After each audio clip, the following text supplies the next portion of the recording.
Ako si Chloe Ramos, 25 taong gulang, at bugtong na anak ng aking mga magulang.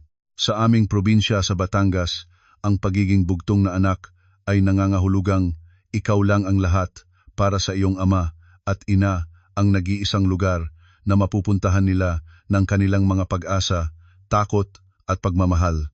Ang aking ama, si Tatay Ben, ay tahimik ngunit mataas ang paggalang sa sarili. Ang aking ina, si Nanay Maring, ay malambot ngunit malalim ang pag-iisip, palagi siyang nagpapaalala sa akin. Ang kabaitan ay nagdadala ng ginhawa, ngunit ang pagiging mabait ay hindi nangangahulugang dapat mong hayaang tapakin ka. Ang aming pamilya ay mukhang simpleng-simple mula sa labas, ngunit ang aking mga magulang ay may ilang lupang nakaimbak at isang katamtamang ipon na sapat para hindi ko kailangang manghingi sa sinuman.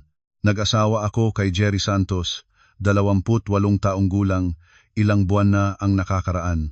Siya ay nagtatrabaho bilang isang inhinyero, tahimik, hindi lasing, hindi masamang ugali. Nang nagmahal kami, palagi niyang sinasabi, sa aming pamilya, walang makapipigil sa iyo. Naniniwala ako noon, dahil ang isang babae ay kailangan lamang ng isang matatag na salita para maging mahinahon ang kanyang puso. Ang pamilya ng aking asawa ay nakatira sa lungsod, sa isang 3 palapag na bahay, sa loob ng isang malawak na eskinita na may bougainvillea sa harap ng pintuan. Ang aking biyenan, si Aling Carmen, ay nasa 50 taon na, nakaupdo ang buhok, palaging tuwid ang damit. Sa harap ng ibang tao ay malambot ang salita, ngunit sa loob ng bahay ay matalim tulad ng isang manipis na kutsilyo. Palagi siyang nagbanggit ng tradisyon ng pamilya tulad ng pagbanggit ng batas. Ang kapatid ng aking asawa na si Nicole ay mabilis magsalita. Matalim ang mga mata, ang bawat pangungusap niya ay kalahati biro at kalahati totoo, ngunit ang bawat isa ay may tulis.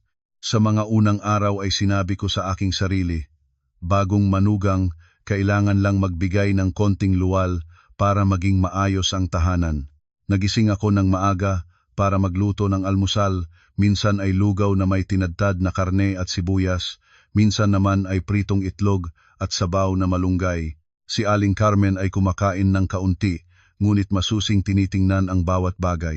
Isang araw ay nagsabi lamang siya ng isang pangungusap, ang aming pamilya ay sanay sa mas malalim na lasa, unti-unting makikisanib ka. Sumagot akong, opo, para makatakas sa usapin, dahil normal ang mga mungkahi. Ngunit ang ganitong normalidad ay paulit-ulit at unti-unting nagiging paraan ng pagkontrol. Ang hapunan sa bahay ng asawa ko ay parang isang pulong. Sino ang nakaupo saan? Kung sino ang kumukuha ng pagkain ng una, kung sino ang nagsasalita ng una, lahat ay may kaayusan. Si Aling Carmen ay nasa gitna, kumakain habang nagtatanong, anong oras umalis ngayon? Anong oras uwi? Magkano ang ipinabigay mo sa iyong mga magulang ngayong buwan? Halos nabulunan ako sa kinakain kong piniritong isda. Ngumiti ako ng kanina-kanina pa at nagsabi, kaya pa rin ng anak mo, nanay. Huwag kayong mag-alala. Inilapag niya ang kutsara at dahan-dahang kinalampag ang gilid ng mangkok. Ang pagpapanatag ay dapat malinaw. Sa pamilyang ito, walang lugar para sa kalahating sagot. Ang bangka ay sumusunod sa timon, ang babae ay sumusunod sa kanyang asawa. Tandaan mo iyon. Si Nicole ay lumingon sa akin at ngumiti. Si Ate Chloe ay bugtong na anak, malamang ay masyadong minahal at inalagaan sa kanilang bahay. Kailangan kang mag-adjust dito. Natawa ang buong hapagkainan at ako ay natawa rin. Ngunit sa aking loob ay naramdaman ko na ang tawang iyon ay parang sinusubok ang hangganan ng aking pagtitiis. Naikuha ni Jerry ang isang piraso ng karne at isinalo sa aking plato. Bumubulong, kumain ka na. Isang simpleng pangungusap lamang, ngunit noon ay naisip ko pa rin na nasa aking panig siya. Isang Martes ng gabi ay naabala ang traffic at nahuli akong umuwi kaysa karaniwan. Pagpasok ko sa pintuan, hindi nagtanong si Aling Carmen kung kumain na ba ako, nagtanong agad siya, bakit ka nahuli nang hindi nagpapaalam? Mabilis akong nagpaliwanag, nagkunot ang kanyang noo. Ang pamilyang ito ay may disiplina, naghihintay ang mga tao sa iyo. Tama ang pangungusap sa pakinggan, ngunit ang paraan ng pagsasabi nito ay nagparamdam sa akin na parang bata akong estudyanteng huli sa klase at nagbibigay ng dahilan. Hanggang sa mga tawag pauwi sa probinsya ay hindi na rin matahimik. Mga 8:00 ng gabi, nang pinindot ko ang tawag para kay Nanay Maring, kumatok si Aling Carmen sa pintuan at agad na binuksan ito. Ang boses ay mababa ngunit matigas. Para saan ang pagtawag sa iyong pamilya sa ganitong oras?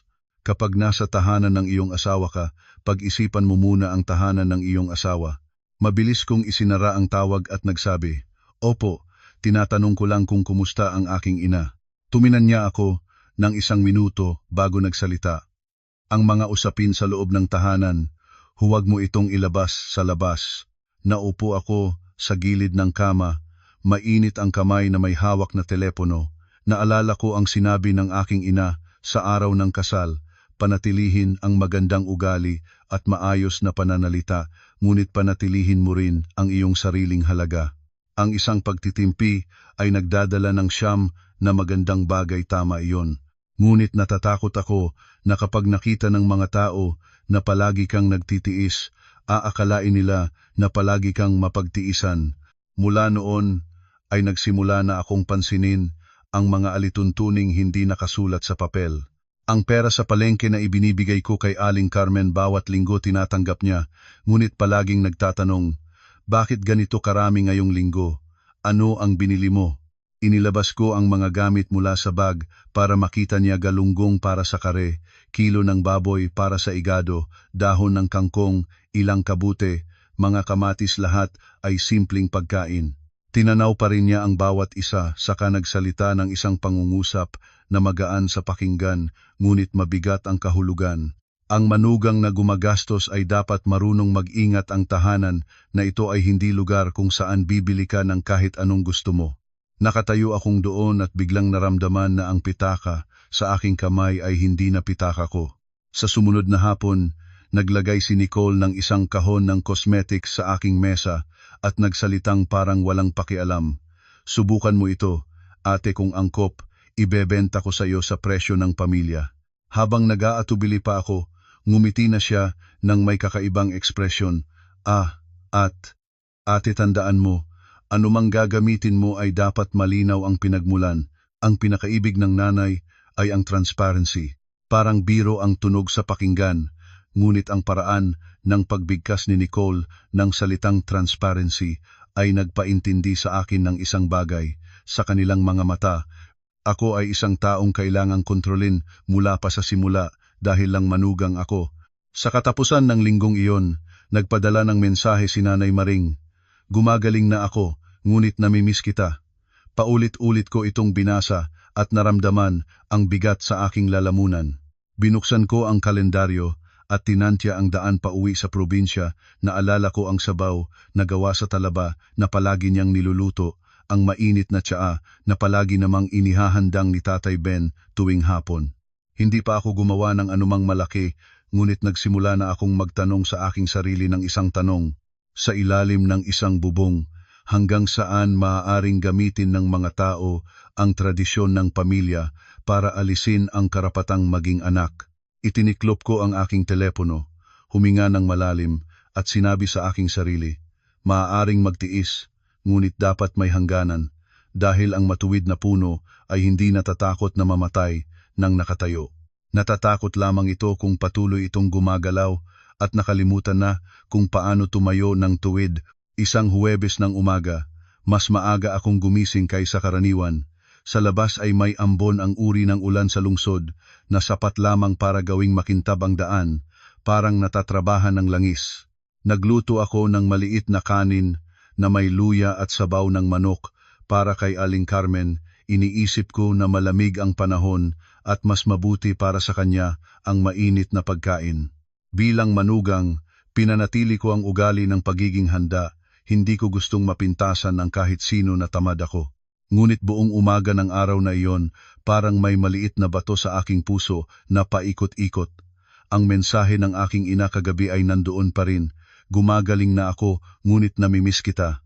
Ang salitang namimiss, para sa isang bugtong na anak tulad ko, iyon ay nagdadala ng buong kalangitan ng responsibilidad.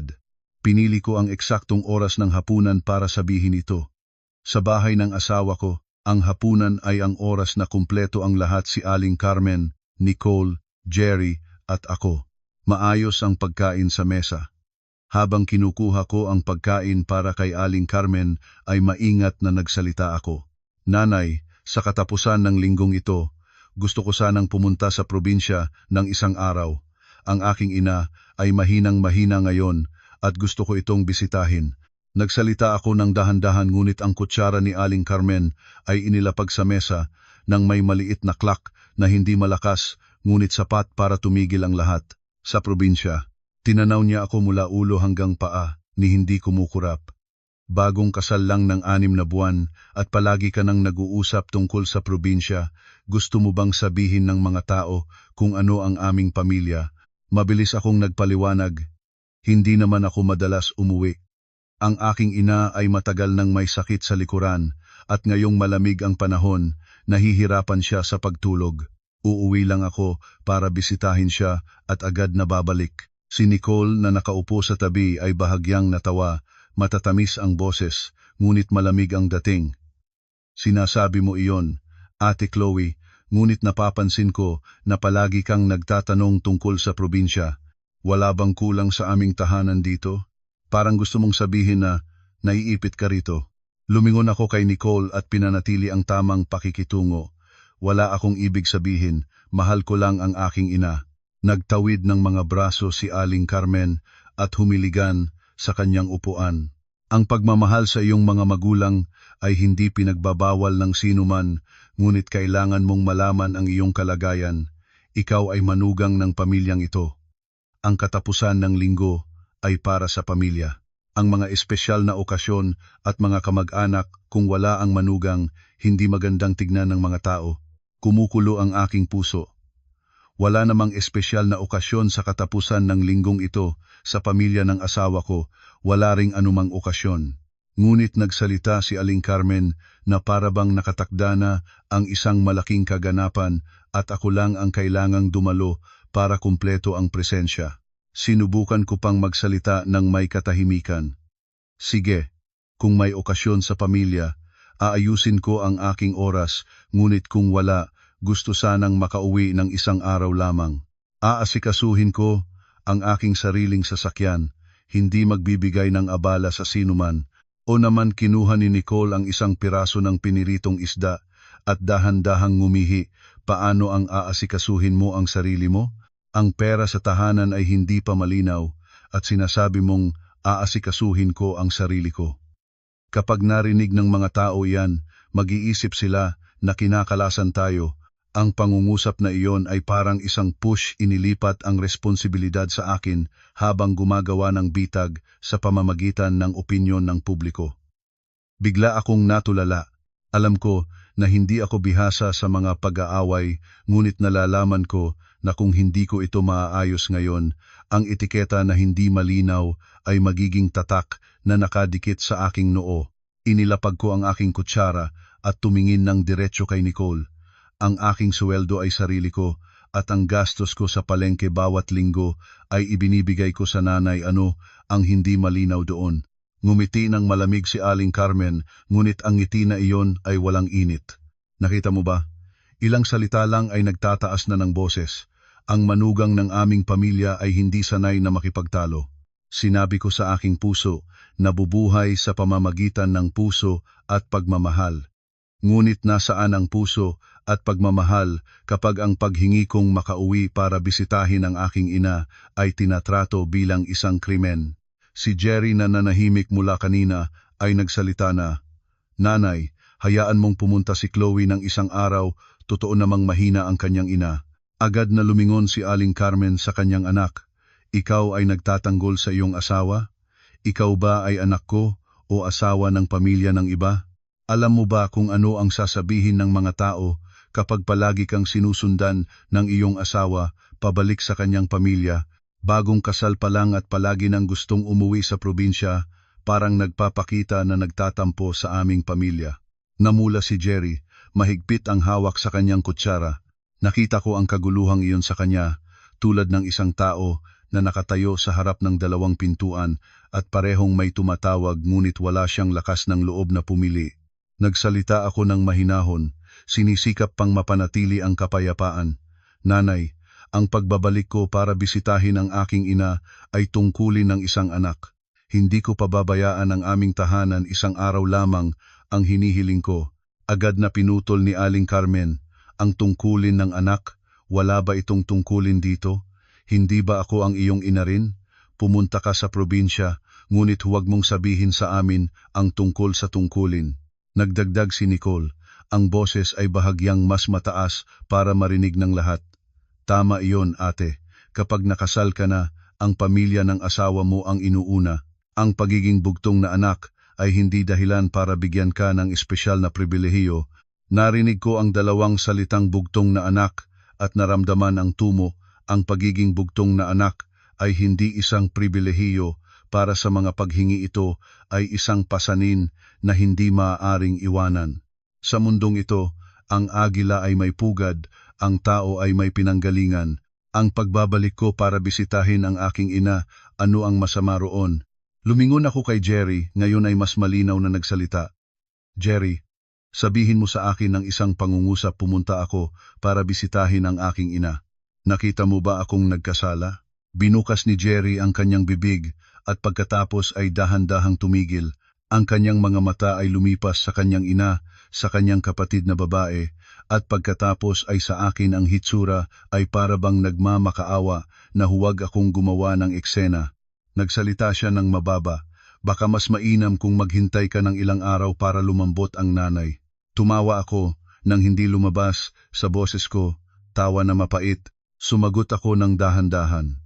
Kung ang nanay mo ay nagagalit, kaya pang lunukin ang asawa mo. Ngunit kung ang aking ina ay nagtatrabaho at hindi naghihintay, sino ang magpapanatag sa akin? Pagkatapos ng pangungusap na iyon, ang sala ay naging tahimik.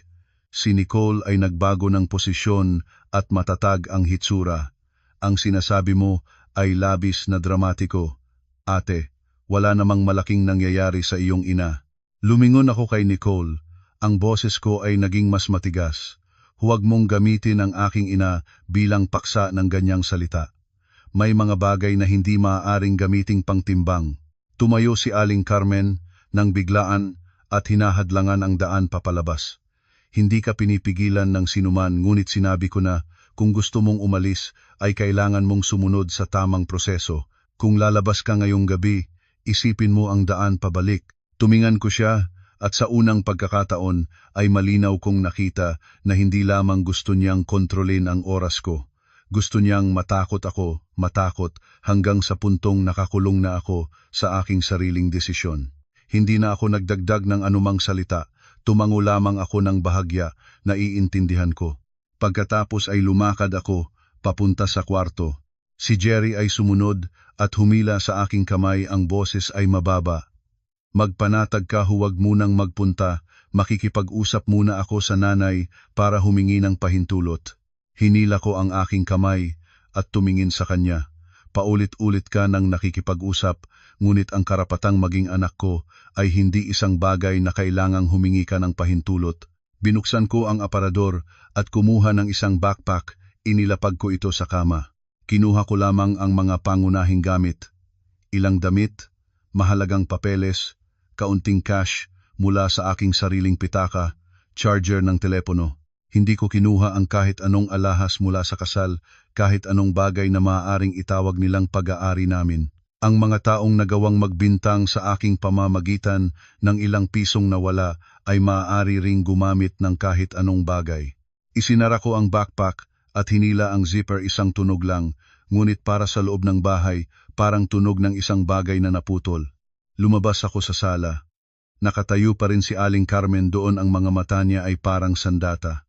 Si Nicole ay nakabraso at tinitingnan ako mula ulo hanggang paa, may pagngisi sa labi. Tandaan mo, ate, kung aalis ka, umalis ka ng maayos. Tumayo ako ng tuwid at nagsalita ng sapat para marinig ng lahat.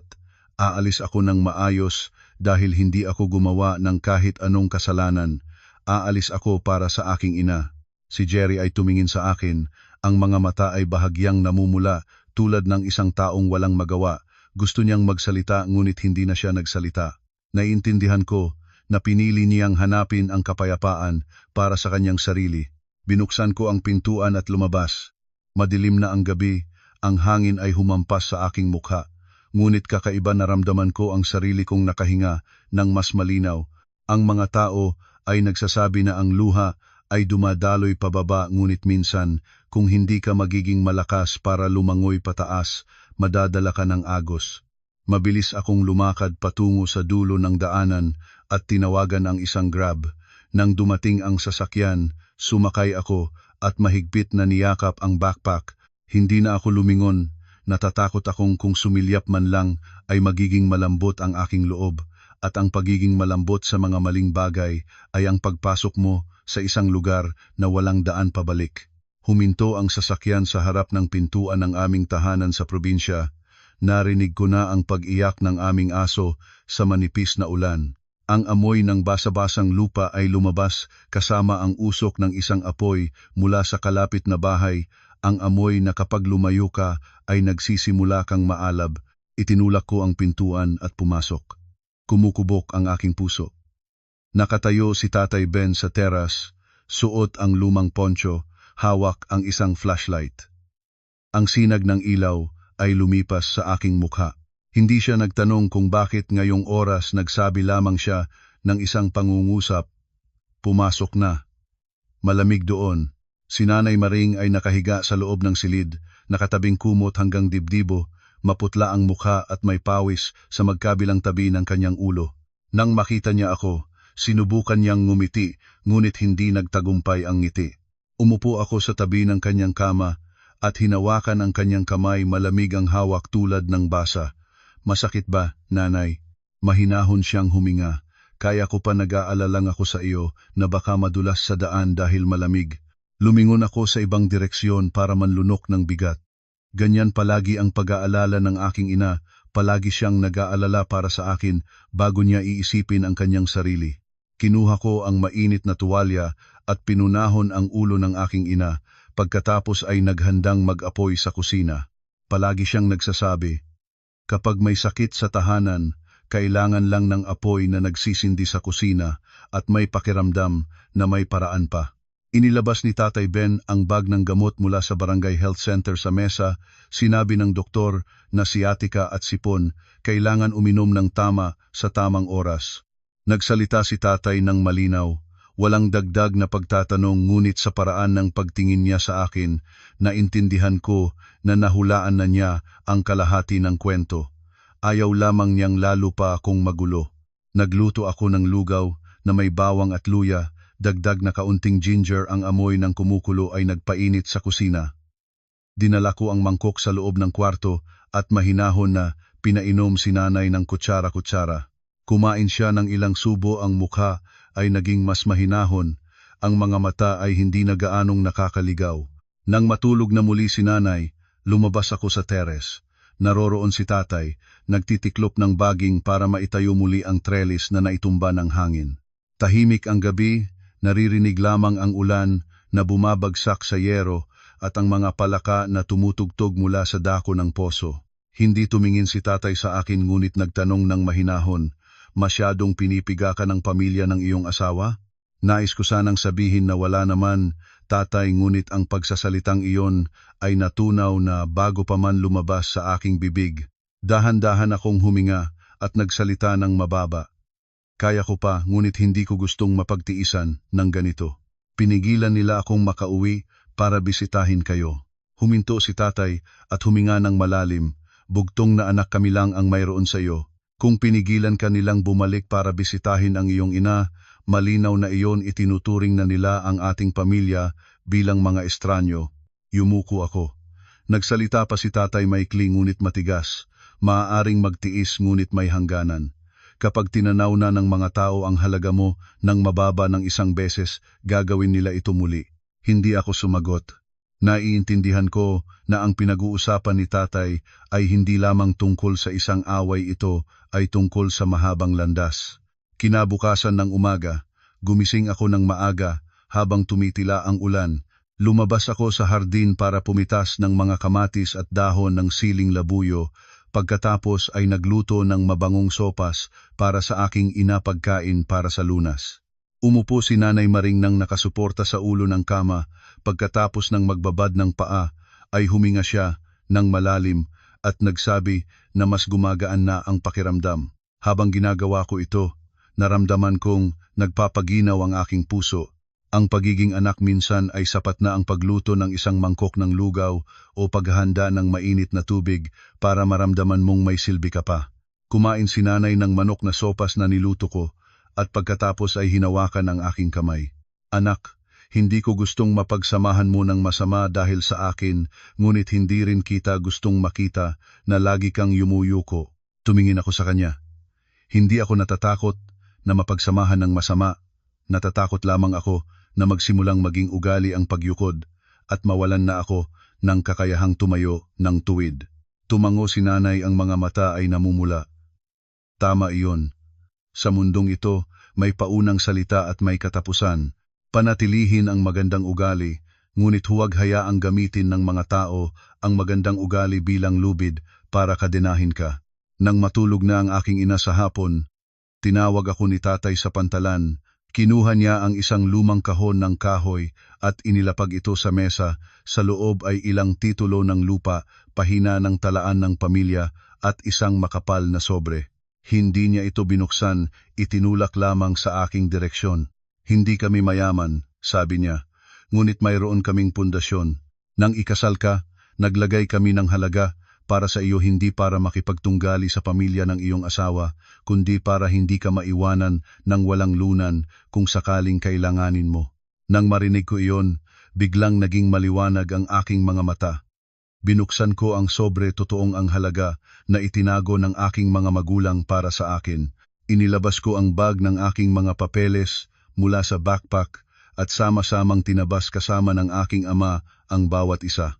Malinaw akong nagsalita sa aking ina at ama, hindi bilang pag-aambak ng galit, kundi para malaman nila kung paano ako nabubuhay sa bahay ng aking asawa. Ang mga okasyon ng pagkontrol, ang mga usapin ng pera, ang bintang tungkol sa nawawalang salapi na walang ebidensya, at ang gabing pinigilan nila akong umalis. Narinig ito ni Tatay nang walang pagtampal sa mesa at walang sigaw, nagsabi lamang siya, nais ng mga tao na kadenahin ka sa pamamagitan ng pananalita at kasinungalingan, ngunit ang pananalita at kasinungalingan ay natatakot sa mga dokumento at katotohanan. Nagdagdag si Nanay ng mahinahon, kailangan mong magplano ng paraan, hindi para sirain, ngunit para mabuhay ng maayos. Tumango ako. Hindi ko agad sinabi kung ano ang gagawin ko. Nalalaman ko na kapag nagsalita ng maaga ang tao, maaari itong magdulot ng kaguluhan. Ngunit mula sa sandaling iyon, mayroon na akong malinaw na layunin. Kailangan kong lumabas sa bilog ng kontrol sa pamamagitan ng tamang landas, walang ingay, walang pagkakamali. Nang hapon ay tinawagan ni Jerry. Tinanaw ko ang screen ng ilang sandali bago sumagot. Ang boses niya ay puno ng pagod. Chloe, nakarating ka na ba? Kumusta ang iyong ina? Sumagot ako ng malinaw. Nakarating na. Ang aking ina ay nagpapahinga. Nanahimik siya ng ilang saglit at pagkatapos ay nagsalita.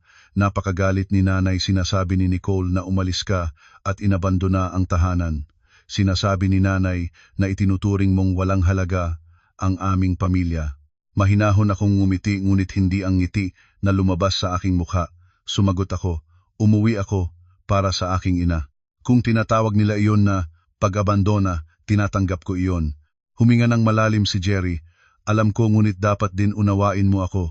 Ganyan ang ugali ni Nanay, huwag mong dalhin ng masyado. Narinig ko ang pangungusap na iyon at biglang naging mahinahon ang aking puso. Nagsalita ako ng dahan-dahan at malinaw. Hindi ko ka sinisisi, Jerry. Ngunit kailangan mo ring tumayo ng tuwid sa iyong lugar. Kung gusto mong wala itong malayo, kailangan mong tumayo ng tuwid sa iyong lugar. Kung mananatili kang nakatayo sa pagitan sa huli, ay wala kang mapupuntahan. Nanahimik si Jerry. Hindi ko siya pinigilan na mangako, hindi rin ako nagdagdag ng palaban na salita. Nagsalita lamang ako ng isang pangungusap para mapanatili ang koneksyon dahil hindi ko pa gusto itong tuluyang maputol. Kung malalaman mong paano alagaan ako sa pamamagitan ng mga gawa, hindi lang ng mga salita, mayroon pa ring landas. Ngunit kung magpapatuloy kang mag-alala lamang sa kapayapaan ng iyong pamilya kaysa sa aking kapakanan, kailangan ko nang mag-alala para sa aking sarili. Pinatay ko ang tawag. Nakatayo ako ng ilang saglit sa labas ng bahay sa bakuran, nakikinig sa tamik-tamik na tunog ng kagubatan, ang paghinga ni nanay mula sa kwarto. Malinaw sa akin kung ano ang dapat gawin ngayon. Nanatili akong sa probinsya ng 2 araw para maging matatag ang kalagayan ng aking ina. Nang Sabado ng umaga, nakaupo na si nanay at kumakain ng isang mangkok ng lugaw. Iginigiit ni tatay na bumalik na ako sa lungsod, hindi para bumalik sa dating sitwasyon, kundi para ihanda ang mahabang landas. Sumakay ako sa bus pauwi. Sa buong biyahe ay hindi ako umiyak at hindi rin ako naawa sa sarili. Binuksan ko ang notes ng aking telepono at isinulat ang bawat hakbang tulad ng paggawa ng listahan ng pamimili mas malinaw, mas hindi nalilito. Tama si tatay ang pananalita at kasinungalingan ay natatakot sa mga dokumento at katotohanan. Hindi ako direkta pumunta sa bahay ng asawa ko. Tumigil muna ako sa isang maliit na cafe malapit sa aking opisina. Nakaupo sa pinakamaalalim na sulok at umorder ng mainit na tsaa. Ang tsaa ay bahagyang mapait at mabango, habang iniinom ay nagiging mas malinaw ang aking pag-iisip. Gumawa ako ng ilang mahahalagang tawag, sinuri ang aking bank account, nakipag-ugnayan sa bangko at nagpadala ng maikling mensahe kay Jerry. Nasa lungsod na ako, makikipag-usap tayo mamaya. Hindi ko tinanong kung ano ang ginagawa niya. Hindi rin nagbigay ng mahabang paliwanag. Ang mahabang paliwanag sa oras na ito ay magiging dahilan lang para ibahagi niya ito sa kanyang ina. Sa hapon, pumunta ako para manood ng mga bahay. Pinili ko ang isang tahimik na lugar, malapad ang daan, may guwardiya, malinaw ang mga patakaran. Kailangan ko ng isang lugar kung saan hindi maaaring magsumigaw ang mga tao sa gitna ng kalsada at humingi ng anumang nais nila. Sa unang pagkakataon na pumasok ako sa isang estate na itinanggi ko sa simula ang pagtingin sa mga kasangkapan, tinitingnan ko ang gate, ang bakod, ang mga daan papasok at palabas. Kakaiba ang tunog, ngunit pagkatapos ng lahat ng naranasan ko, naiintindihan ko na. Ang kaligtasan ay nagsisimula sa isang pintuan. Ang presyo ng bahay ay 7 milyong piso. Ang may-ari ay nagpapalipat ng trabaho. Kailangan nitong mabilis na maibenta, malinis ang mga papeles. Hindi ako nagawang makipagtawaran ng walang seryosong layunin. Direkta ang aking mga tanong: legalidad, plano ng lugar, bayad sa maintenance, mga kapitbahay, patakaran ng subdivision. Tinanaw ako ng ahente ng ilang sandali at nagsabi, "Maingat pala kayo." Ngumiti lamang ako. Maingat para hindi na muling masabala. Saan nanggaling ang pera? Ipinundar ko ang aking sariling ipon bago at pagkatapos ng kasal, dagdag pa ang tulong ng aking mga magulang, ang daan ng pag-atras na binanggit ni tatay. Lahat ay may bank transfer na may malinaw na record. Hindi ko gustong sa bandang huli ay may sasabihing pera ng asawa sa mundong ito. Ang pagkakaroon ng mabuting kalooban ay hindi nangangahulugang palagi kang mapaniwalaan, ngunit ang dokumento ay hindi nagsisinungaling. Nag-schedule ako sa bangko para sa Lunes ng umaga para tapusin ang lahat ng proseso ng paglalagay ng deposito. Pumirma ako nang hindi nanginginig ang kamay. Noon ay nanginginig akong katawan nang tawagan nila ako sa sala para tanungin ang tungkol sa nawawalang pera. Noon ay nasakal ako nang sinalangin nila akong huwag pumunta para bisitahin ang aking ina. Ngunit nang nilagdaan ko ang dokumentong ito, baliktad ang kalagayan. Marahil dahil ngayon ay iniligtas ko ang aking sarili. Nang sumunod na Lunes ng hapon, bumalik ako sa bahay ng asawa ko. Nagtatrabaho tulad ng dati, hindi binabago ang ugali para hindi maging kahina-hinala. Nang gabi, nagluto pa rin ako ng pagkain, naglinis. Tinanaw niya ako ni Aling Carmen, nang mapagmalay malamang ay naisip niya na natakot na ako at bumalik na maging masunurin. Si Nicole naman ay nagbigay ng ilang malamig na komento. "Ate, siguro ngayon ay naiintindihan mo na."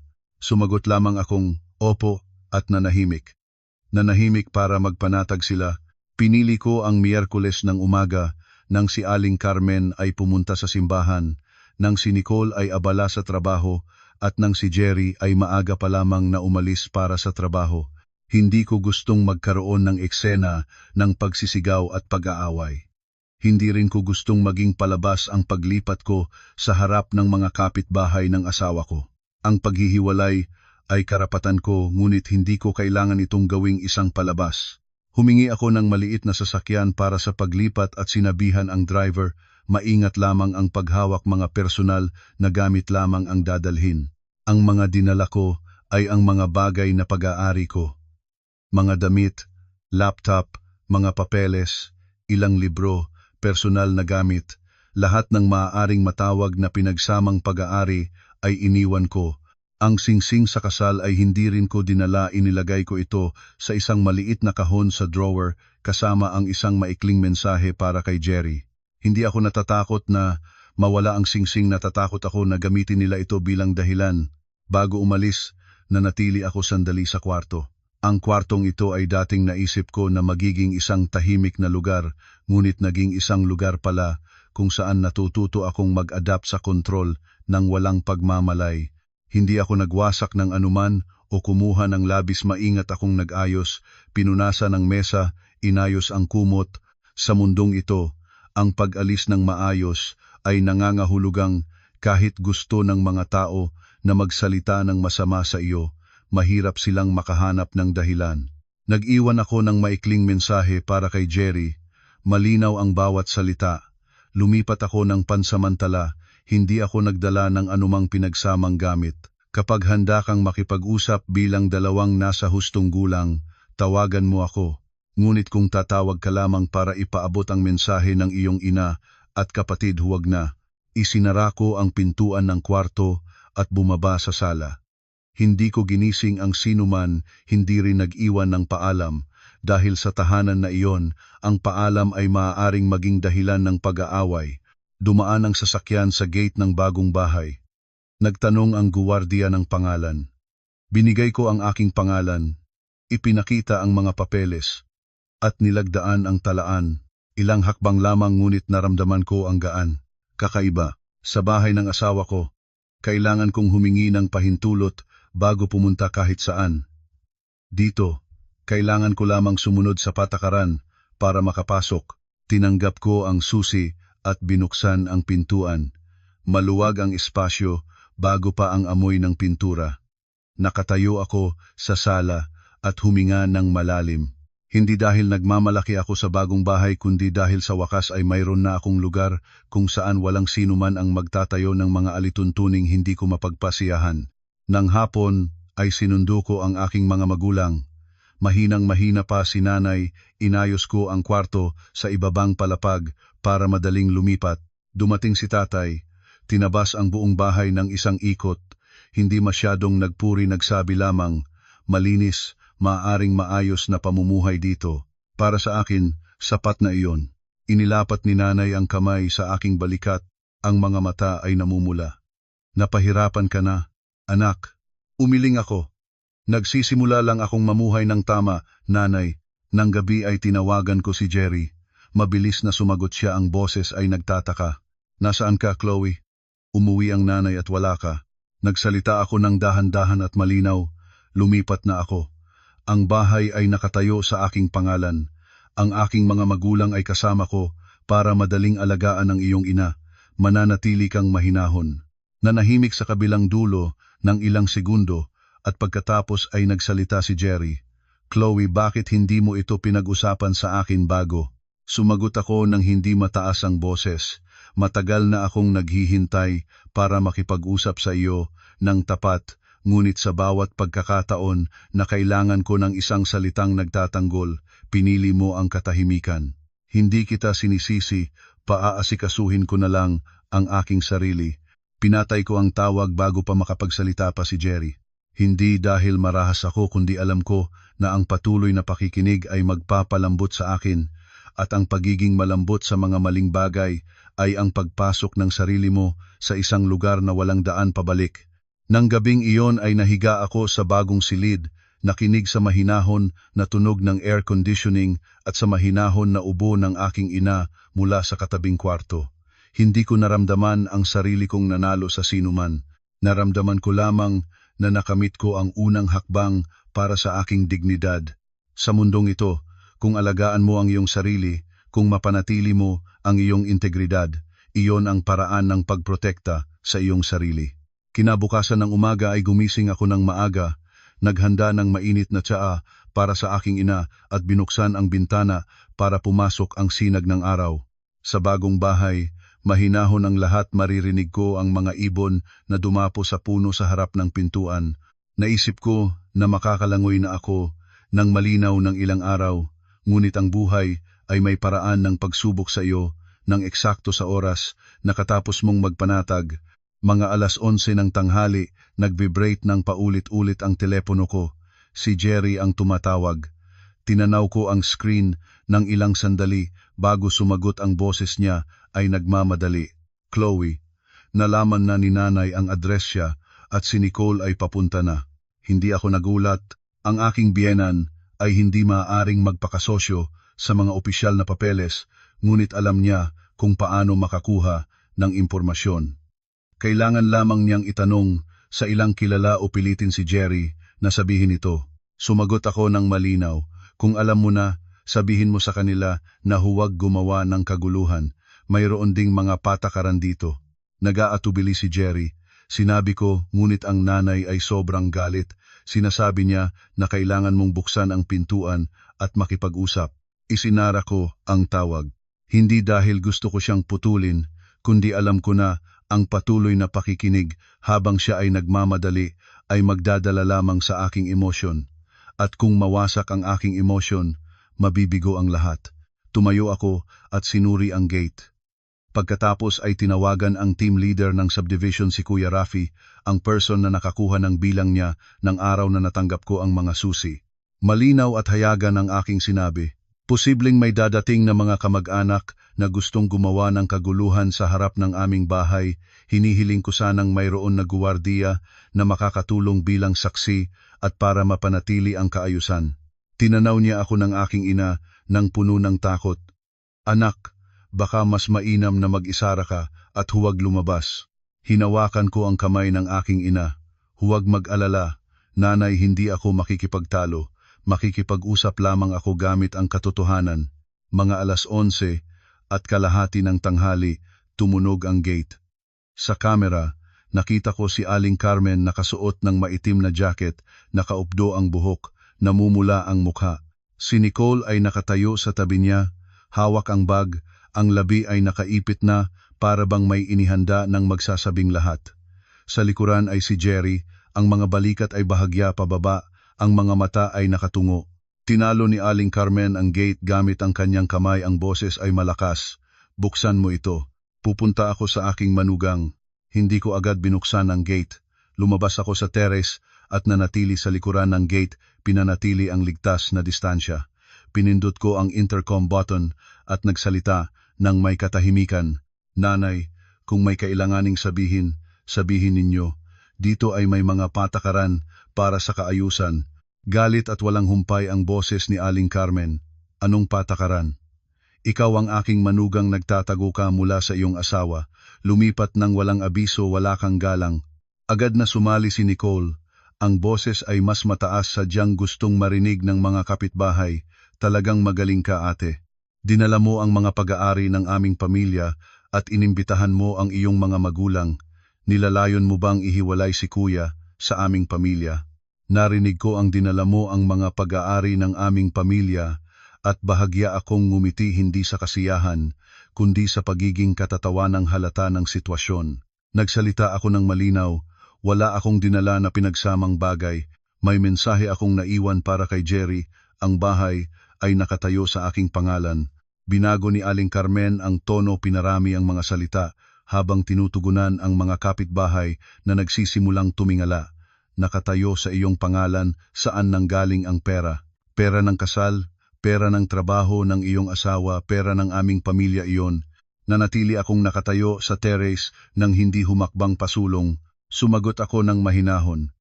Kung gusto ninyong litisin ito, maaari kayong gumawa ng opisyal na kahilingan sa pamamagitan ng abogado o ng mga kinauukulang awtoridad. Ang pagtayo sa harap ng gate ng aming bahay at pag-aaway iyon ay hindi kailanman ang tamang paraan. Sa oras na iyon, dumating ang team leader ng subdivision at ang guwardiya. Nagsalita ang team leader kay Aling Carmen ng magalang ngunit may awtoridad. Madam, ang subdivision na ito ay hindi pinahihintulutan. Kung may alitan, mangyaring lutasin ito, ayon sa batas. Nang makita ang mga estranyo, nagbago ang tono ni Aling Carmen ngunit nagpatuloy pa rin. Pumunta lang ako sa aking manugang. Umalis siya mula sa tahanan ng aming pamilya. Dinala ang mga pag-aari, inimbitahan ang kanyang mga magulang, gusto ko lang makipag-usap sa kanya. Nagsalita ako ng malinaw para marinig ng lahat. Hindi ko kaya imbitahan ang mga tao na pumasok dahil ang mga tao na ito ay nagbibintang at gumagawa ng kaguluhan. Kung nais makipag-usap, mangyaring mag-schedule ng may pagsasangkot ni Jerry at ng isang neutral na tao. Sa kasalukuyan, nakatayo sila sa harap ng aking pintuan at humihingi ng mga karapatang hindi umiiral. Inilabas ko mula sa aking bag ang isang folder na maingat kong inihanda. Itinaas ko ito ng sapat para makita nila ang ulo at ang impormasyon ng may-ari. Narito ang kontrata ng pagbili, narito ang pagdodokumento ng pagmamay-ari sa aking pangalan. Ang pinagmulan ng pondo ay personal na pera ko at tulong ng aking mga magulang, may bank transfer na may malinaw na record. Kung nais ninyong talakayin ito, mangyaring gawin sa pamamagitan ng tamang proseso. Nagulat ng sandali si Aling Carmen at agad na nagpalit ng diskarte. Nagsimula siyang humawak ng kanyang dibdibo at nagpapakitang mahina ang katawan, nanginginig. Isang babae na kasama niya ay agad na sumali. Ay Aling Carmen, kumusta ka? Hindi ba nakikita ng lahat? Ang manugang niya ay nakakasakit ng puso. Agad na nagsalita si Nicole. Inangat ang kanyang telepono. Ayan, tingnan ng lahat kung paano siya sumasalita sa kanyang biyenan. Tinanaw ko ang eksena at sa aking puso ay hindi ako nagulat. Malinaw ko itong nakita, gumagawa sila ng palabas para sisihin ako. Kung bubuksan ko ang gate at tatakbo para tulungan, sasabihin nilang nagpapanggap ako. Kung mananatili ako sa terrace, sasabihin nilang malupit ako. Anuman ang aking gawin, gagamitin nila ito laban sa akin. Pinili ko ang ikatlong paraan. Tinawagan ko ang guwardiya nang nandoon pa rin sila. Ang boses ko ay malinaw at hayagan. Kuya, may taong may tanda ng karamdaman sa harap ng aming gate. Pakiusap na tulungan ninyong tawagan ang medikal na koponan ng subdivision o gabayan kung paano tumawag ng emergency. Pagkatapos ay lumingon ako kay Aling Carmen. Nanay, kung kailangan ninyo ng medikal na tulong, tatawagan ko ng sasakyan. Ngunit hindi ko maaaring buksan ang gate para sa isang grupo ng mga taong nagbibintang sa aking katauhan. Biglang nagbukas si Aling Carmen ng mga mata at ang tingin niya ay malinaw at alerto. Ang babaeng kasama niya ay nalito sa kung paano pa suportahan ang palabas. Nang sandaling iyon, dumating ang team leader at ang guwardiya. Mahinahon ngunit may awtoridad na nagsalita ang team leader. Madam, ang subdivision na ito ay nangangailangan ng kaayusan. Ang pagkuha ng video ay ipinagbabawal din. Ang mga may alitan ay mangyaring lutasin sa pamamagitan ng batas at hindi maaaring gumawa ng kaguluhan sa harap ng gate ng sinumang miyembro. Si Nicole ay patuloy pa ring kumukuha ng video. Sinabi ng guwardiya kay Nicole, Ma'am, pakiusap ibaba ang telepono, ito ay patakaran ng subdivision. Naging matalim ang tingin ni Nicole sa akin, ngunit dahan-dahang ibinaba ang telepono. Nagsimula nang lumabas ang ilang kapitbahay. Isang babae na humigit kumulang 40 taong gulang ay lumabas at nagsabi ng sapat para marinig ng lahat, mangyaring huwag gumawa ng ingay dito, ang mga tao rito ay nagpapanatili ng katahimikan. Isang pangungusap lamang ng isang estranyo, ngunit parang salamin iyon. Narinig ko ito at naramdaman ang katatagan sa aking puso. Nagsalita si Aling Carmen nang bago siya umalis, ang tono ay mababa ngunit puno ng galit. Tandaan mo iyon, ginagawa mo ito sa iyong sarili. Sumagot ako ng mahinahon. Ang aking dignidad at sariling paggalang ang dahilan ng aking pag-alis, hindi ang takot. Lumingon sila at umalis. Si Jerry ay sumunod sa pinakadulo, ngayon ay hindi na siya lumingon para tumingin sa akin. Hindi ko siya sinundan sa paningin. Pumasok na ako sa loob. Sa sala ay nakatayo si Nanay Maring, ang mga mata ay namumula ngunit sinisikap na pigilan ang luha. Dinala ko ang aking ina sa kwarto at nagsalita ng mahinahon, "Huwag pakinggan ito. Nanay, gustong matakot tayo. Nasa atin ang katotohanan." Hinawakan niya ang aking kamay, nang mahigpit nanginginig ang kamay, ngunit matatag ang hawak para bang nagpapasa ng lakas. Naiintindihan ko na mula sa sandaling iyon, ang aking labanan ay hindi na tungkol sa kung dapat akong magtiis o hindi. Ito ay tungkol sa pagpapanatili ng hangganan na aking itinayo. Naisip ko na pagkatapos ng insidente sa gate, kasama na ang pabala ng team leader, ay hahayaan muna si Aling Carmen. Ngunit nakalimutan ko ang isang mahalagang bagay. Ang taong sanay na manalo sa pamamagitan ng pananalita, kapag natalo sa harap ng mga estranyo, ay gustong manalo muli sa lahat ng paraan para mapanatili ang kanyang tinatawag na dignidad. 2 araw pagkatapos, ng tamang oras pagkatapos ng trabaho, nakatayo na ako sa kusina na naghahanda ng hapunan para sa aking ina nang biglang tumunog muli ang gate. Sa kamera, isa lamang ang tibok ng aking puso at pagkatapos ay naging mahinahon na ako. Si Aling Carmen, si Nicole, at ngayon ay hindi lamang si Jerry, kasama rin ay isang mas matandang babae na hindi ko kilala. Hindi ko binuksan ang gate. Direkta akong tumawag sa team leader ng subdivision at nagpadala ng mensahe. Ang mga kamag-anak ng aking dating asawa ay nagbalik at tila mag-aabala muli. Hinihiling ko sanang may guwardiya na dumarating. Ginawa ko ito ng mabilis at walang emosyon. Narinig ng aking ina ang tunog ng gate at nag-alala, "Anak, baka mas mainam na magtago ka." Inilapag ko ang aking kamay sa balikat ng aking ina. "Manatili ka sa kwarto. Nanay, sasabihin ko ang katotohanan ng ilang salita at tapos na iyon." Lumabas ako sa terrace. Nakatayo sa likuran ng gate. Agad na nagsalita ng malakas si Aling Carmen nang makita niya ako, sadyang gustong marinig ng mga kapitbahay. Buksan ang pintuan, pumunta ako para turuan ang aking manugang. May tradisyon ang aming pamilya at hindi niya ito pinapansin. Nagdagdag ang isang babae na kasama niya, "Chloe, ang mag-asawa ay magkasama. Kung gagawin mo ito, ay sisirain mo ang pamilya ng iyong asawa. Hindi ba iyon masama?" Malinaw akong sumagot para marinig ng lahat. Hindi ko nais na siraan ang kahit anong pamilya. Lumipat lamang ako dahil sa paulit-ulit na alitan sa loob ng tahanan ng aking asawa at dahil sa patuloy na pagtanggi sa aking karapatang bumisita sa aking sariling ina.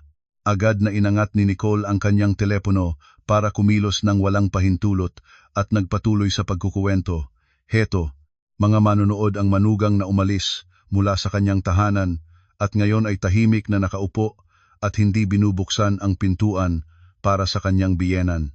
Nagsalita ako ng diretso kay Nicole, "Pakibaba ang telepono ang subdivision na ito ay may patakaran. Ang pagkuha ng video ng mga miyembro ng komunidad nang walang pahintulot ay labag sa alituntunin." Sinabi ng guwardiya kay Nicole, "Ma'am, pakiusap ibaba ang telepono, ito ay patakaran ng management ng subdivision." Bahagyang ibinaba ni Nicole ang kanyang kamay, ngunit hindi niya ganap na tinanggal ang telepono. Nakita ko ang mga kapitbahay na nagsisimulang lumabas muli.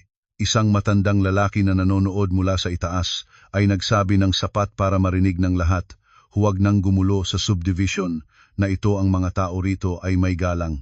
Ang simpleng pangungusap mula sa isang estranyo, ngunit para sa mga taong natutunan na manalo sa pamamagitan ng palabas at takot, iyon ay parang isang palo. Namula si Aling Carmen at biglang sumigaw. Itinuro ang daliri patungo sa akin, "Sige, magaling ka. Inaasahan mo ba na matatalo mo ang mga tao sa lahat ng bagay dahil sa iyong bagong bahay? Sasabihin ko sa iyo, ikaw ay asawa ng aking anak at kailangang sumunod ka sa aming pamilya." Sumagot ako ng hindi mataas ang boses, ngunit malinaw. Sumusunod ako sa aking asawa, hindi sa kahihiyan. Ako ay asawa ni Jerry, hindi kasambahay na maaaring sabihin ng anumang gusto ng sinuman. Isang babae na kasama nila ay nagdagdag ng mga pahayag tungkol sa tradisyon at pag-alaga sa biyenan. Hindi ko iyon pinagtaltalan, nagsalita lamang ako ng isang pangungusap para tapusin ang lahat.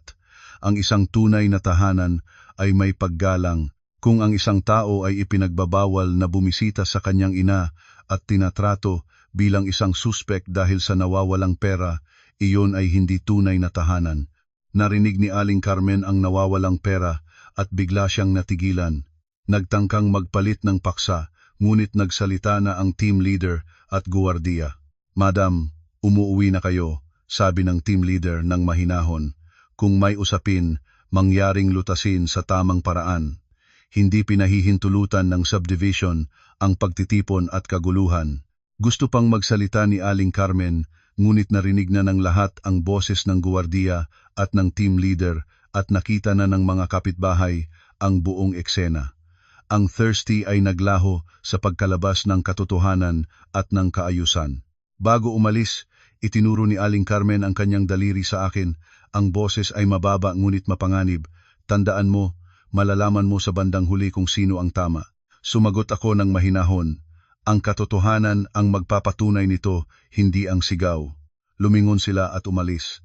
Si Jerry ay sumunod sa pinakadulo, ngunit ngayon ay hindi na siya lumingon.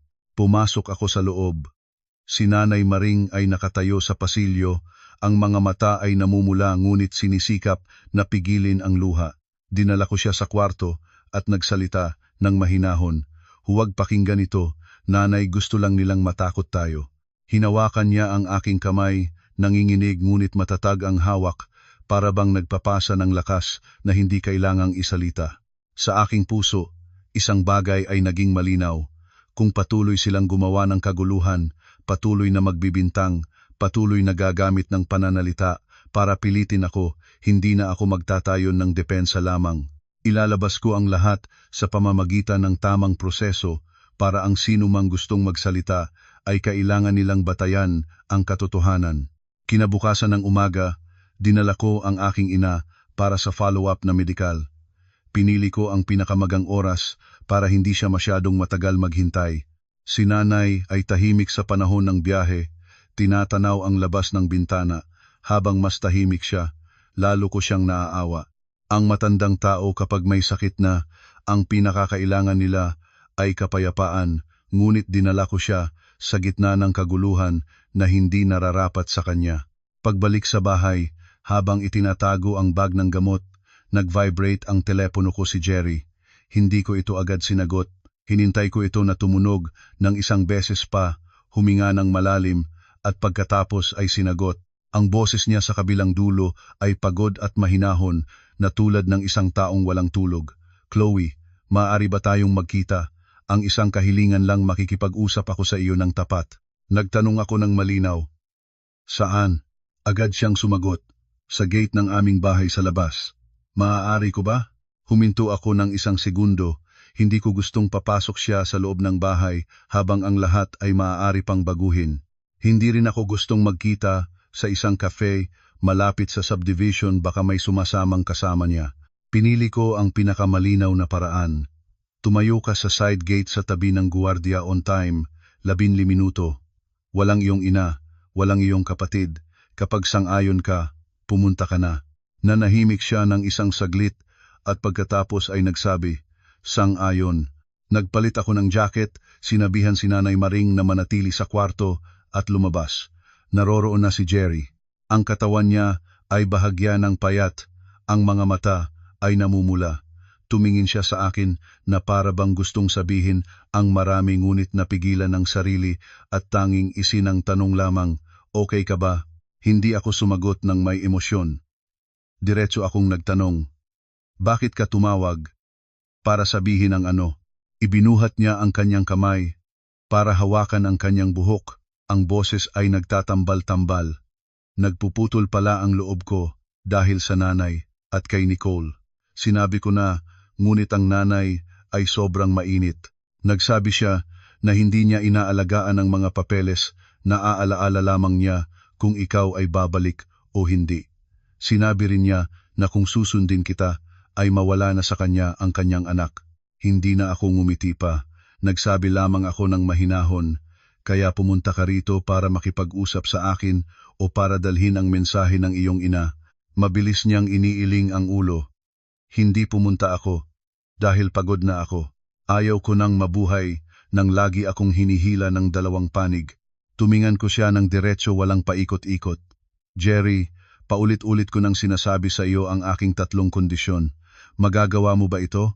Una, ang isang mensahe para sa iyong ina, sa text, para walang makakapagbago ng salita, na ang bahay na ito ay nakatayo sa aking pangalan, at ang pinagmulan ng pondo ay lehitimo, huwag magbintang. Pangalawa, ang pangako na mula ngayon, lahat ng usapin sa pagitan nating dalawa ay direktang makikipag-usap, walang pagpapasa ng mensahe sa pamamagitan ng iyong ina o kapatid. Pangatlo, lumipat kang kasama ko, kahit pansamantala lamang habang kailangan ng aking ina ng pag-aalaga. Kaya mo ba ito? Bigla siyang napatigil si Jerry, parang naapakan sa pinakamahina niyang bahagi. Nagutal-utal siya. Lumipat kasama mo.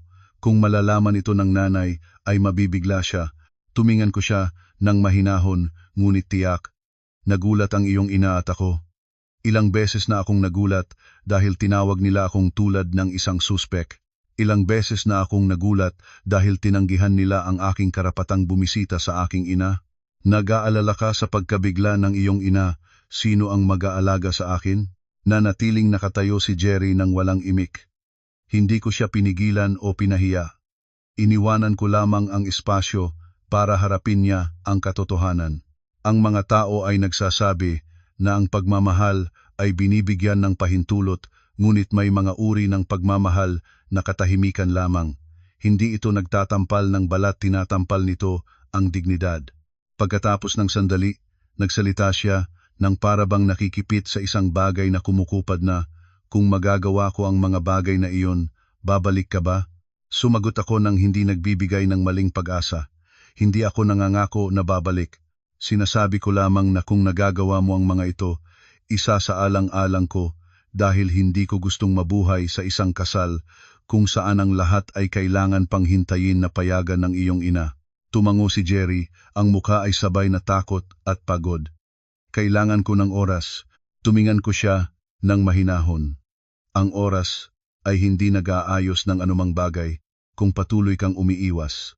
Kailangan mo ng desisyon, hindi ng oras. Nanahimik si Jerry.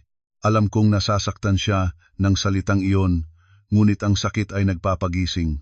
Nagdagdag pa ako ng isang pangungusap, hindi bilang pagbibintang, kundi bilang paghahayag ng katotohanan.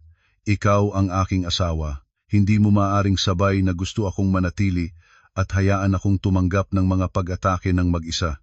Sa mundong ito, ang pagtitiyak na nakatayo sa dalawang bundok ay nangangahulugang sa huli ay hindi ka nakatayo sa alinman. Iniyukod niya ang ulo, ang boses ay halos bumubulong. Naiintindihan ko.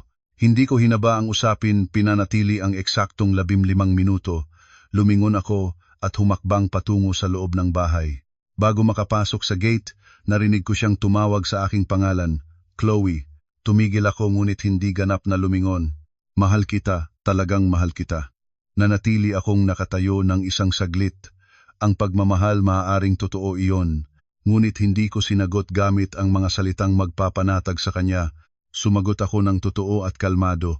Hindi ko kailangan ang pagmamahal sa pamamagitan ng mga salita, kailangan ko ang paggalang sa pamamagitan ng mga gawa.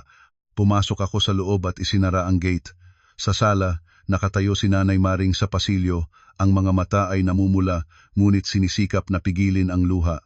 Dinala ko siya sa kwarto at nagsalita ng mahinahon. Huwag pag-isipan ito, Nanay, malinaw na ang lahat. Ngumiti siya ng mapanglaw, ngunit may pagmamahal. Anak, ang pinakamasama sa buhay ng tao ay ang makita ang isang mabuting tao na kulang ng lakas ng loob. Narinig ko iyon at biglang may kumuha sa aking puso. Ngunit mas malinaw ko rin ngayon ang isang bagay. Hindi ko maaaring ilagay ang aking kinabukasan sa loob ng biyugo ng katapatan ng ibang tao. Ang katapatan ng walang lakas ng loob, ito ang dahilan kung bakit ang taong katabi mo ay kailangang yumuko sa iyong lugar. Pagkatapos na maihatid si nanay sa kwarto para matulog, nag-vibrate ang aking telepono mensahe mula kay Jerry, maikling mga salita. Nanay ko ay nalaman na ang aming pagkikita. Sobrang galit siya. Binasa ko ito at hindi sumagot. Nagsalita na ako ng malinaw sa kanya. Ang bagay ngayon ay hindi na nasa aking mga salita, nasa lakas ng loob ng lalaking ito. Pagkatapos ay biglang tumunog ng paulit-ulit ang bell ng gate. Hindi iyon ang paraan ng magalang na pagpindot, ito ay ang paraan ng pagpindot para matakot ang mga nakatira sa loob. Sa kamera, nakita ko si Aling Carmen na nakatayo sa harap ng gate kasama si Nicole at dalawa pang kababaihang hindi ko masyadong kilala. Nakatayo rin si Jerry sa likuran. Ang mga balikat ay nakabagsak, tinitingnan lamang. Pumasok ang sabay-sabay nilang dating. Hindi ko binuksan ang gate. Tinawagan ko ang team leader at nagpadala ng mensahe sa property management. Ang mga kamag-anak ng aking dating asawa ay bumalik at may mga senyales ng kaguluhan, mangyaring makarating ang guwardiya at gumawa ng opisyal na record. Ginawa ko ito ng mabilis at walang emosyon. Si Nanay Maring ay narinig ang tunog ng gate at nag-alala, "Anak, baka mag-isara ka na lang at huwag lumabas." Inilapag ko ang aking kamay sa balikat ng aking ina. "Manatili ka sa kwarto. Nanay, magsasalita ako ng ilang salita at tapos na iyon." Lumabas ako sa terrace, nanatiling nakatayo sa likuran ng gate. Agad na sumigaw si Aling Carmen, sinisikap na marinig ng lahat sa paligid. "Buksan ang pintuan, pupunta ako para turuan ang aking manugang."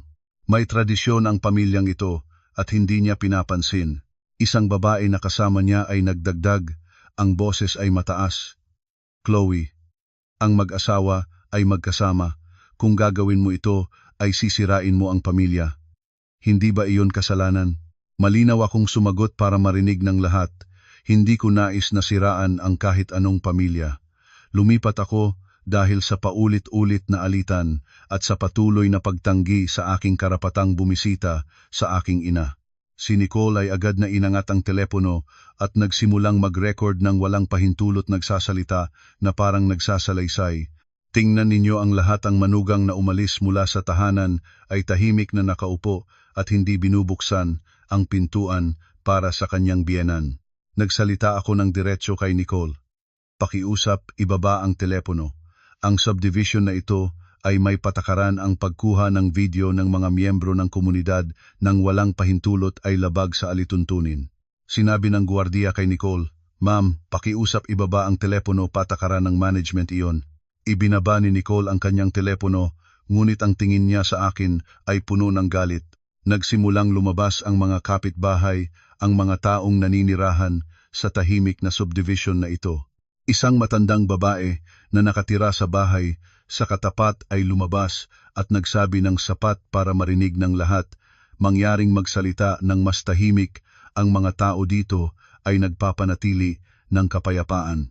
Ang simpleng pangungusap ng isang estranyo, ngunit para sa mga taong sanay na manalo sa pamamagitan ng palabas at pananakot, iyon ay parang isang salamin.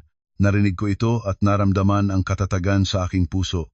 Biglang nagbago ang layon ni Aling Carmen, lumipat mula sa pagtataas ng boses patungo sa pagpapanggap na biktima, hinawakan ang kanyang dibdibo. Ay naman sinasabi niya iyon sa kanyang biyenan, paano ba ako mabubuhay pa? Nagsimula siyang magpanggap na nanlalata at isang babae na kasama niya ay nagdali para suportahan siya. Si Nicole ay mabilis na muling inangat ang telepono, ang boses ay mataas. Tingnan ng lahat, ang nanay ko ay may karamdaman sa puso at pinapagod pa rin siya ng manugang niya. Tinanaw ko ang eksena at sa aking puso ay hindi ako nagulat. Malinaw kong nakita ang planong ito. Kung bubuksan ko ang gate at tatakbo para tulungan, sasabihin nilang nagpapanggap ako. Kung mananatili ako sa terrace, sasabihin nilang malupit ako.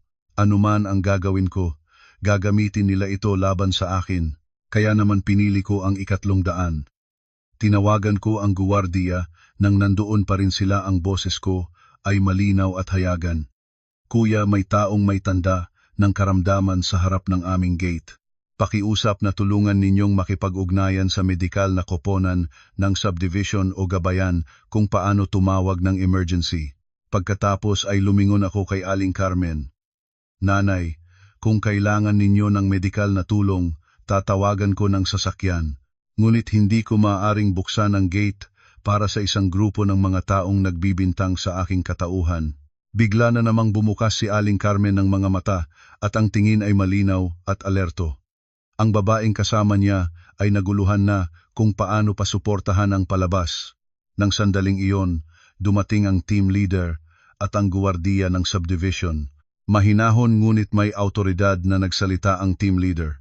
Madam, ang subdivision na ito ay hindi pinahihintulutan, ang pagtitipon at kaguluhan, ang pagkuha ng video ay ipinagbabawal din. Ang mga may alitan ay mangyaring lutasin sa pamamagitan ng batas. Namula si Aling Carmen, nasubukan na siya ng batas at ng mga saksi. Nagsimula pa siyang magtangka na magalit ngunit ang guwardiya ay nagbanggit ng opisyal na record at subdivision camera. Biglang natahimik si Nicole. Tinitingnan pa rin niya ako, ngunit hindi na kumikilos. Nagsimulang lumayo ang mga kapitbahay. Habang lumalayo sila, naririnig ko ang kanilang mga bulong. Sino ang gumawa ng ganyan? Pumunta sa tahanan ng ibang tao at gumawa ng eksena. At ang tao ay naghahanap lang ng kapayapaan. Bago umalis, itinuro ni Aling Carmen ang aking direksyon. Ang boses ay mababa ngunit matapang. Maaalala mo ang lahat ng ito. Sumagot ako ng mahinahon at walang pag-aaway. Ang katotohanan ang magpapatunay ng lahat, hindi ang sigaw. Umalis sila. Si Jerry ay sumunod sa pinakadulo, ngayon ay hindi na siya lumingon. Pumasok ako sa loob. Tinanaw ko ang aking ina. Sa pasilyo ang mga mata ay namumula, ngunit sinisikap niyang magpakalakas. Dinala ko siya sa kwarto at nagsalita ng mahinahon. Huwag pakinggan ang mga ito. Nanay, gusto lang nilang matakot tayo. Pero nasa ating kamay ang katotohanan. Hinawakan niya ang aking kamay, nang mahigpit nanginginig ang kamay, ngunit matatag ang hawak para bang nagpapasa ng lakas na hindi kailangang isalita. Kinabukasan ng umaga, kinuha ko si nanay para sa medikal na follow-up. Pinili ko ang pinakamagang oras para hindi siya matagal na maghintay. Nakatayo si nanay sa loob ng sasakyan, hawak ang bag ng gamot, nakatingin sa labas ng bintana at hindi masalita. Habang mas tahimik si nanay, lalo ko siyang naaawa. Ang matandang tao kapag nahina na, ang pinakakailangan nila ay kapayapaan, ngunit dinala ko siya sa gitna ng kaguluhan na hindi nararapat sa kanya. Pagbalik sa bahay, habang itinatago ang bag ng gamot, agad na nag-vibrate ang telepono ko si Jerry. Hindi ko agad sinagot. Hinintay ko na tumunog pa ng isang beses, huminga ng malalim, at pagkatapos ay sinagot. Ang boses niya sa kabilang dulo ay pagod at mahinahon tulad ng isang taong nawalan ng tulog. Chloe, maaari ba tayong magkita? Ang isang kahilingan lang. Nagtanong ako ng malinaw. Saan? Sa gate ng aming bahay sa labas lamang. Puwede ba? Tumigil ako ng isang segundo. Pinili ko ang pinakamalinaw na daan. Tumayo ka sa side gate sa tabi ng guwardiya. On time, 15 minuto. Walang iyong ina at kapatid. Kung sang-ayon ka, pumunta ka. Nanahimik siya ng isang sandali at nagsabi, sang-ayon. Nagpalit ako ng jacket, sinabihan si nanay na manatili sa kwarto at lumabas. Naroroon na si Jerry. Ang katawan niya ay bahagyan ng payat, ang mga mata ay namumula at puno ng itim na bilog na nagpapakita ng pagod mula sa maraming gabing walang tulog. Tumingin siya sa akin na parang gustong sabihin ang marami, ngunit napigilan ang sarili at tanging isinang tanong lamang ang lumabas. Okay ka ba? Hindi ako sumagot ng may emosyon. Direkta akong nagtanong, bakit ka tumawag? Para sabihin ng ano? Ibinuhat niya ang kanyang kamay para hawakan ang kanyang buhok. Ang boses ay nagtatambal-tambal. Nagpuputol pala ang loob ko dahil sa nanay at kay Nicole. Sinabi ko na sa kanila, ngunit ang nanay ay sobrang mainit. Nagsabi siya na hindi niya inaalagaan ang mga papeles, naaalaala lamang niya kung ikaw ay babalik o hindi. Sinabi rin niya na kung susundin kita, ay mawala na sa kanya ang kanyang anak. Hindi na ako ngumiti pa. Nagsabi lamang ako ng mahinahon, Kaya pumunta ka rito para makipag-usap sa akin o para dalhin ang mensahe ng iyong ina. Mabilis niyang iniiling ang ulo. Hindi pumunta ako dahil pagod na ako. Ayaw ko nang mabuhay nang lagi akong hinihila ng dalawang panig. Tumingan ko siya ng diretso at walang paikot-ikot. Jerry, paulit-ulit ko nang sinasabi sa iyo ang aking 3 kondisyon. Magagawa mo ba ito? Inilahad ko ang bawat isa malinaw at walang emosyon. Bigla niyang naitigil ang sarili si Jerry parang naapakan sa pinakamahina niyang bahagi. Nag-utal-utal siya. Lumipat kasama mo? Kung malalaman ito ng nanay, ay mabibigla siya. Tumingan ko siya ng mahinahon ngunit tiyak. Nagulat ang iyong ina at ako? Ilang beses na akong nagulat dahil tinatrato nilang parang suspek. Ilang beses na akong nagulat dahil tinanggihan ang aking karapatang bumisita sa aking sariling ina. Nag-aalala ka sa pagkabigla ng iyong inasino ang mag-aalala sa akin. Nanatiling nakatayo si Jerry nang walang imik. Hindi ko siya pinigilan o pinahiya. Iniwanan ko lamang ang espasyo para harapin niya ang katotohanan. Pagkatapos ng sandali, nagsalita siya ng parabang nakikipit sa isang bagay na kumukupad na, kung magagawa ko ang mga bagay na iyon, maaari ba kitang muling makita? Sumagot ako nang hindi nagbibigay ng maling pag-asa. Hindi ako nangangako. Sinasabi ko lamang na kung nagagawa mo ang mga ito, isa sa alang-alang ko, dahil hindi ko gustong mabuhay sa isang kasal kung saan ang lahat ay kailangan pang hintayin na payagan ng iyong ina. Tumango si Jerry, ang mukha ay sabay na takot at pagod. Kailangan ko ng oras. Tumingan ko siya ng mahinahon. Ang oras ay hindi nag-aayos ng anumang bagay kung patuloy kang umiiwas. Kailangan mo ng desisyon, hindi ng oras. Nanahimik si Jerry. Alam kong nasasaktan siya ng salitang iyon, ngunit ang sakit ay nagpapagising. Nagdagdag pa ako ng isang pangungusap, hindi bilang pagbibintang, kundi bilang paghahayag ng katotohanan. Ikaw ang aking asawa. Hindi mo maaaring sabay na gusto akong manatili at hayaan akong tumanggap ng mga pag-atake ng mag-isa. Sa mundong ito, ang pagtitiyak na nakatayo sa 2 bundok ay nangangahulugang sa huli ay hindi ka nakatayo sa alinman. Iniyukod niya ang ulo, ang boses ay halos bumubulong. Naiintindihan ko. Hindi ko hinaba ang usapin, pinanatili ang eksaktong 15 minuto. Lumingon ako at humakbang patungo sa loob ng bahay. Bago makapasok sa gate, narinig ko siyang tumawag sa aking pangalan, Chloe. Tumigil ako ngunit hindi ganap na lumingon. Nagsabi siya, "Mahal kita, talagang mahal kita." Nanatili akong nakatayo ng isang saglit. Sumagot ako ng totoo at kalmado. Hindi ko kailangan ang pagmamahal sa pamamagitan ng mga salita, kailangan ko ang paggalang sa pamamagitan ng mga gawa. Pumasok na ako sa loob. Nang gabing iyon ay naupo ako sa mesa at inayos ang aking mga papeles, isa-isang tinatala ang bawat melo. Si Nanay Maring ay nasa kwarto, bahagyang umuubo. Nagdala ako ng mainit na tubig para sa kanya, tinabing muli ang kumot at pagkatapos ay bumalik sa sala. Sa aking puso ngayon ay may isang bagay na napakalinaw. Ang presyo ng pag-iwas ay hindi lamang ang pagkatalo. Sa isang away, maaari rin itong mga hulugang pagkawala ng isang tunay na tahanan. At pinili ko na hindi na mawawalan pa ng higit. Isang Lunes ng umaga, mainit ang hangin. Mas maaga akong gumising kaysa karaniwan. Si Nanay Maring ay mahinang-mahina pa rin sa paglipat, ngunit gumagaling na. Nagpainit ako ng tubig para sa kanya, nagpaalala ng tamang oras ng gamot, at pagkatapos ay nagbihis at isinuksok ang folder ng mga papeles sa aking bag. Nakatayo si Tatay Ben sa pintuan, tinanaw niya ako ng sandali at nagtanong lamang, "Handa ka na ba?" Tumango ako, hindi dahil wala na akong pagmamahal, kundi dahil alam ko na kung hindi ako magpapatuloy, ako ay madadala pabalik sa lumang bilog. Ibinigay sa akin ni Tatay ang isang ballpen at nagsabi, "Kung ang tamang landas ang tinahak mo, huwag matakot." Pumunta ako sa Regional Trial Court ayon sa tamang proseso. Ang gate ng korte ay hindi malaki, ngunit ang kalagayan doon ay nagpaparamdam sa tao na kailangan nilang maging mas mahinahon.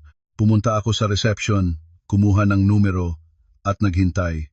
Sa paligid ay maraming tao rin, na may hawak na mga folder, ang bawat isa ay may daladalang tinatago sa kanilang mukha. Naisip ko, ang kasal ay isang bagay na, kapag kailangan pa ng ibang lugar bago makapagsalita ng maayos, ito ay isang beses na napinsala na ang lahat. Nang dumating ang aking oras, nagtanong ang opisyal, anong proseso ang kailangan ninyo? Sumagot ako ng malinaw. Ako ay naghahain ng petisyon para sa legal na paghihiwalay, legal separation. Tinanaw niya ako at pagkatapos ay tinanaw ang mga papel. Anong pangalan ng iyong asawa? Edad niya? Sinagot ko ang lahat ng tanong. Ginabayan niya ako sa mga karagdagang dokumento, ang kopya ng marriage certificate, ang mga papeles ng bahay na nakatayo sa aking pangalan, ang bank statements ng pinagmulan ng pondo at ang pinaka-importanting bahagi, ang aking opisyal na salaysay ng mga insidente na may petsa, oras at mga detalye. Sumulat ako ng malinaw, bawat insidente ay may sariling talata. Ang araw na pinigilan ako sa pag-uwi para bisitahin ang aking ina. Ang mga pagkakataon ng kontrol ng oras, ng salapi, ng pag-uusap sa pamilya. Ang usapin ng nawawalang pera na walang ebidensya at kung paano tinrato nila ako bilang isang suspek.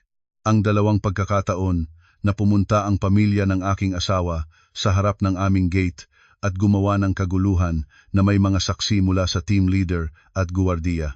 Ang ugali ng aking asawa, ang pag-iwas, ang hindi pagtatanggol, ang kawalan ng hangganan. Binasa ng opisyal ang dokumento ng maingat at pagkatapos ay nagtanong ng isang simpleng tanong, mayroon ka bang mga saksi at ebidensya para sa bintang at kaguluhan? Inilabas ko ang opisyal na kumpirmasyon ng property management tungkol sa insidente ng kaguluhan, ang kumpirmasyon ng team leader, ang mga screenshot ng mensaheng nagbabanta at ang aking sariling talaan ng mga petsa. Hindi ko inilabas ang lahat ng sabay-sabay. Inilabas ko lamang ang mga bagay na kinakailangan para patunayan na may nangyari, may mga saksi, may mga senyales ng pananambang at pag-aabuso ng karangalan. Tumango ang opisyal. Ang iyong mga papeles ay kumpleto.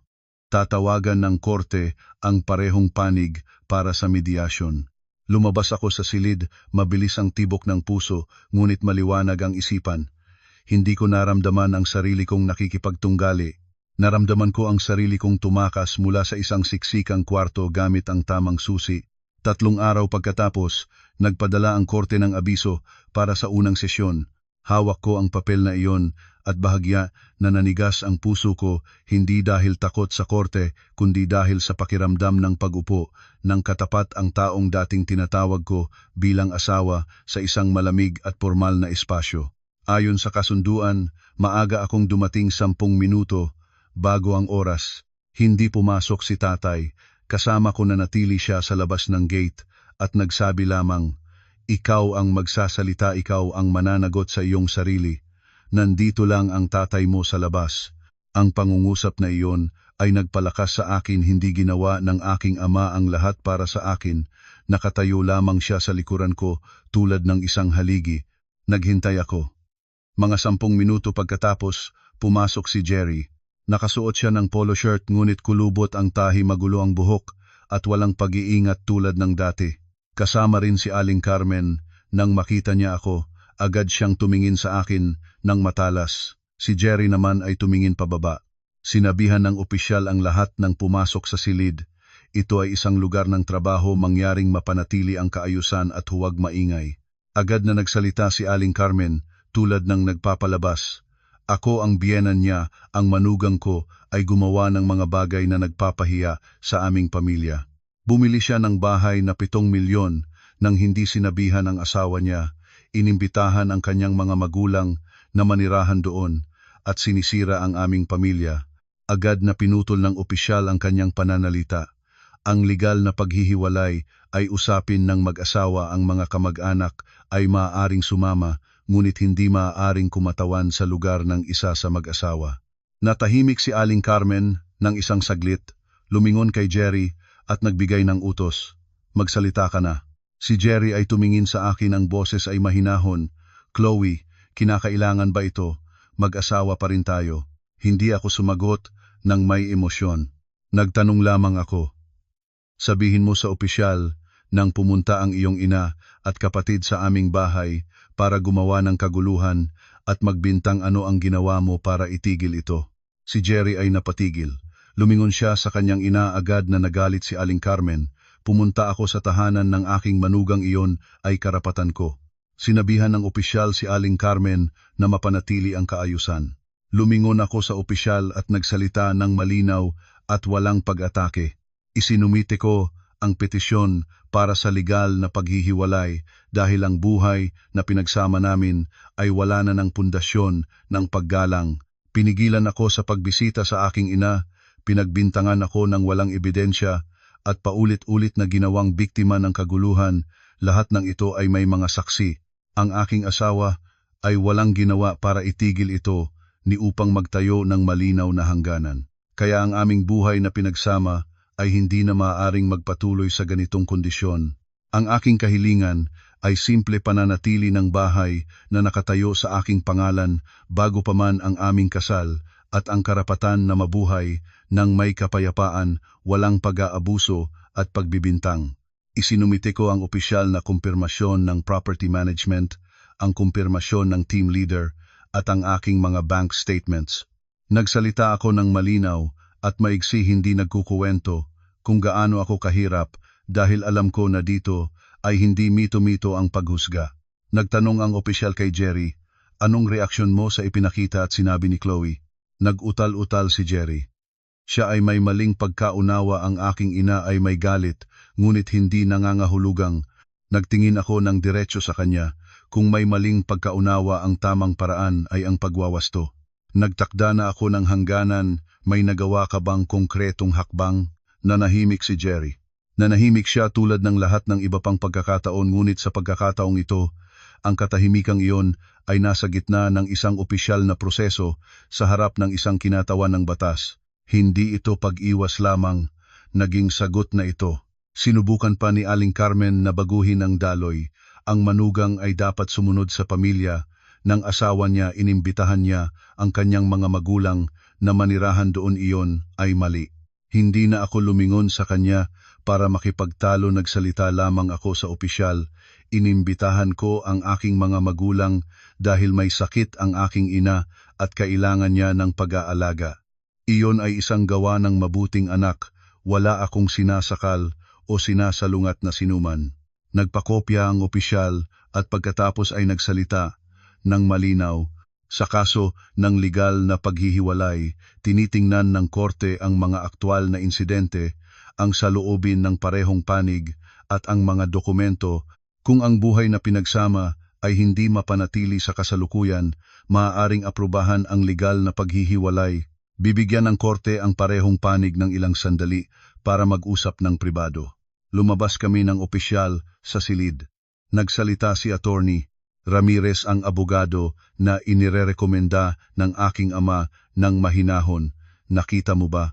Mahina ang kanilang posisyon sa mga dokumento at malakas sila sa sigawan. Dito, walang silbi ang sigawan. Tumango ako at tumingin sa aking folder ng mga papeles. Ang mga tuyong numero at petsa ay naging ang aking pinakamaasahang sandata ngayon. Sa oras na iyon ay naunawaan ko, hindi ako nakikipaglaban sa kanila. Titigil na lang akong hayaang makinabang sila sa aking katahimikan. Pagkatapos ng maigsing pahinga sa pasilyo, bumalik si Jerry sa silid. Ang mukha ay hindi na pula sa galit, kundi mas maputla. Ang isang taong dating nakalulan sa mataas na lugar ng pagmamalaki ay kararating pa lamang bumaba ng isang hakbang. Si Aling Carmen ay sumunod sa likuran niya, ang bibig niya ay gusto pa ring magsalita, ngunit ang abogado ni Jerry ay mahinahon nitong hinila ang kanyang kamay at binubulong ang isang paalala. Natigilan si Aling Carmen, tinanaw niya ako ng matagal at pagkatapos ay tumingin sa ibang direksyon. Nagtanong ang opisyal sa parehong panig, mayroon bang makamit na kasunduan? Anong posibilidad ng pagbabago? Ang abogado ni Jerry ay nagsalita muna, ang tono ay mas mahinahon kaysa dati. Ang aming panig ay bukas sa isang maayos na kasunduan para sa kapakanan ng lahat. Tumingin ako kay Jerry, iniiwasan niya ang aking tingin, ngunit nagsalita ng maikli. Sumasang-ayon ako, ang legal na paghihiwalay Nanahimik ang silid, hindi ako nagulat, ngunit naramdaman pa rin ang isang hapdi ng sakit sa puso. Sakit dahil sa wakas ay nagsalita siya ng may determinasyon, ngunit ang determinasyong iyon ay para bitawan. Nagtanong ang opisyal sa kanya ng karagdagang katanungan tungkol sa dahilan ng kanyang pagsang-ayon. Bakit ka sumasang-ayon? Tumingin si Jerry pababa sa mesa. Dahil hindi ko na protektahan ang aking asawa. Hindi ko natayo ng malinaw na hangganan sa aking pamilya. Sinubukan ko ang pagkakasundo, ngunit lalo lang nagiging masama. Ang pangungusap na iyon ay tulad ng isang mabilis na hiwa. Walang dramatismo ngunit sapat para kumpirmahin ang lahat ng naranasan ko sa loob ng 6 na buwan bilang manugang. Si Jerry ay hindi masamang tao, kulang lamang ng lakas ng loob.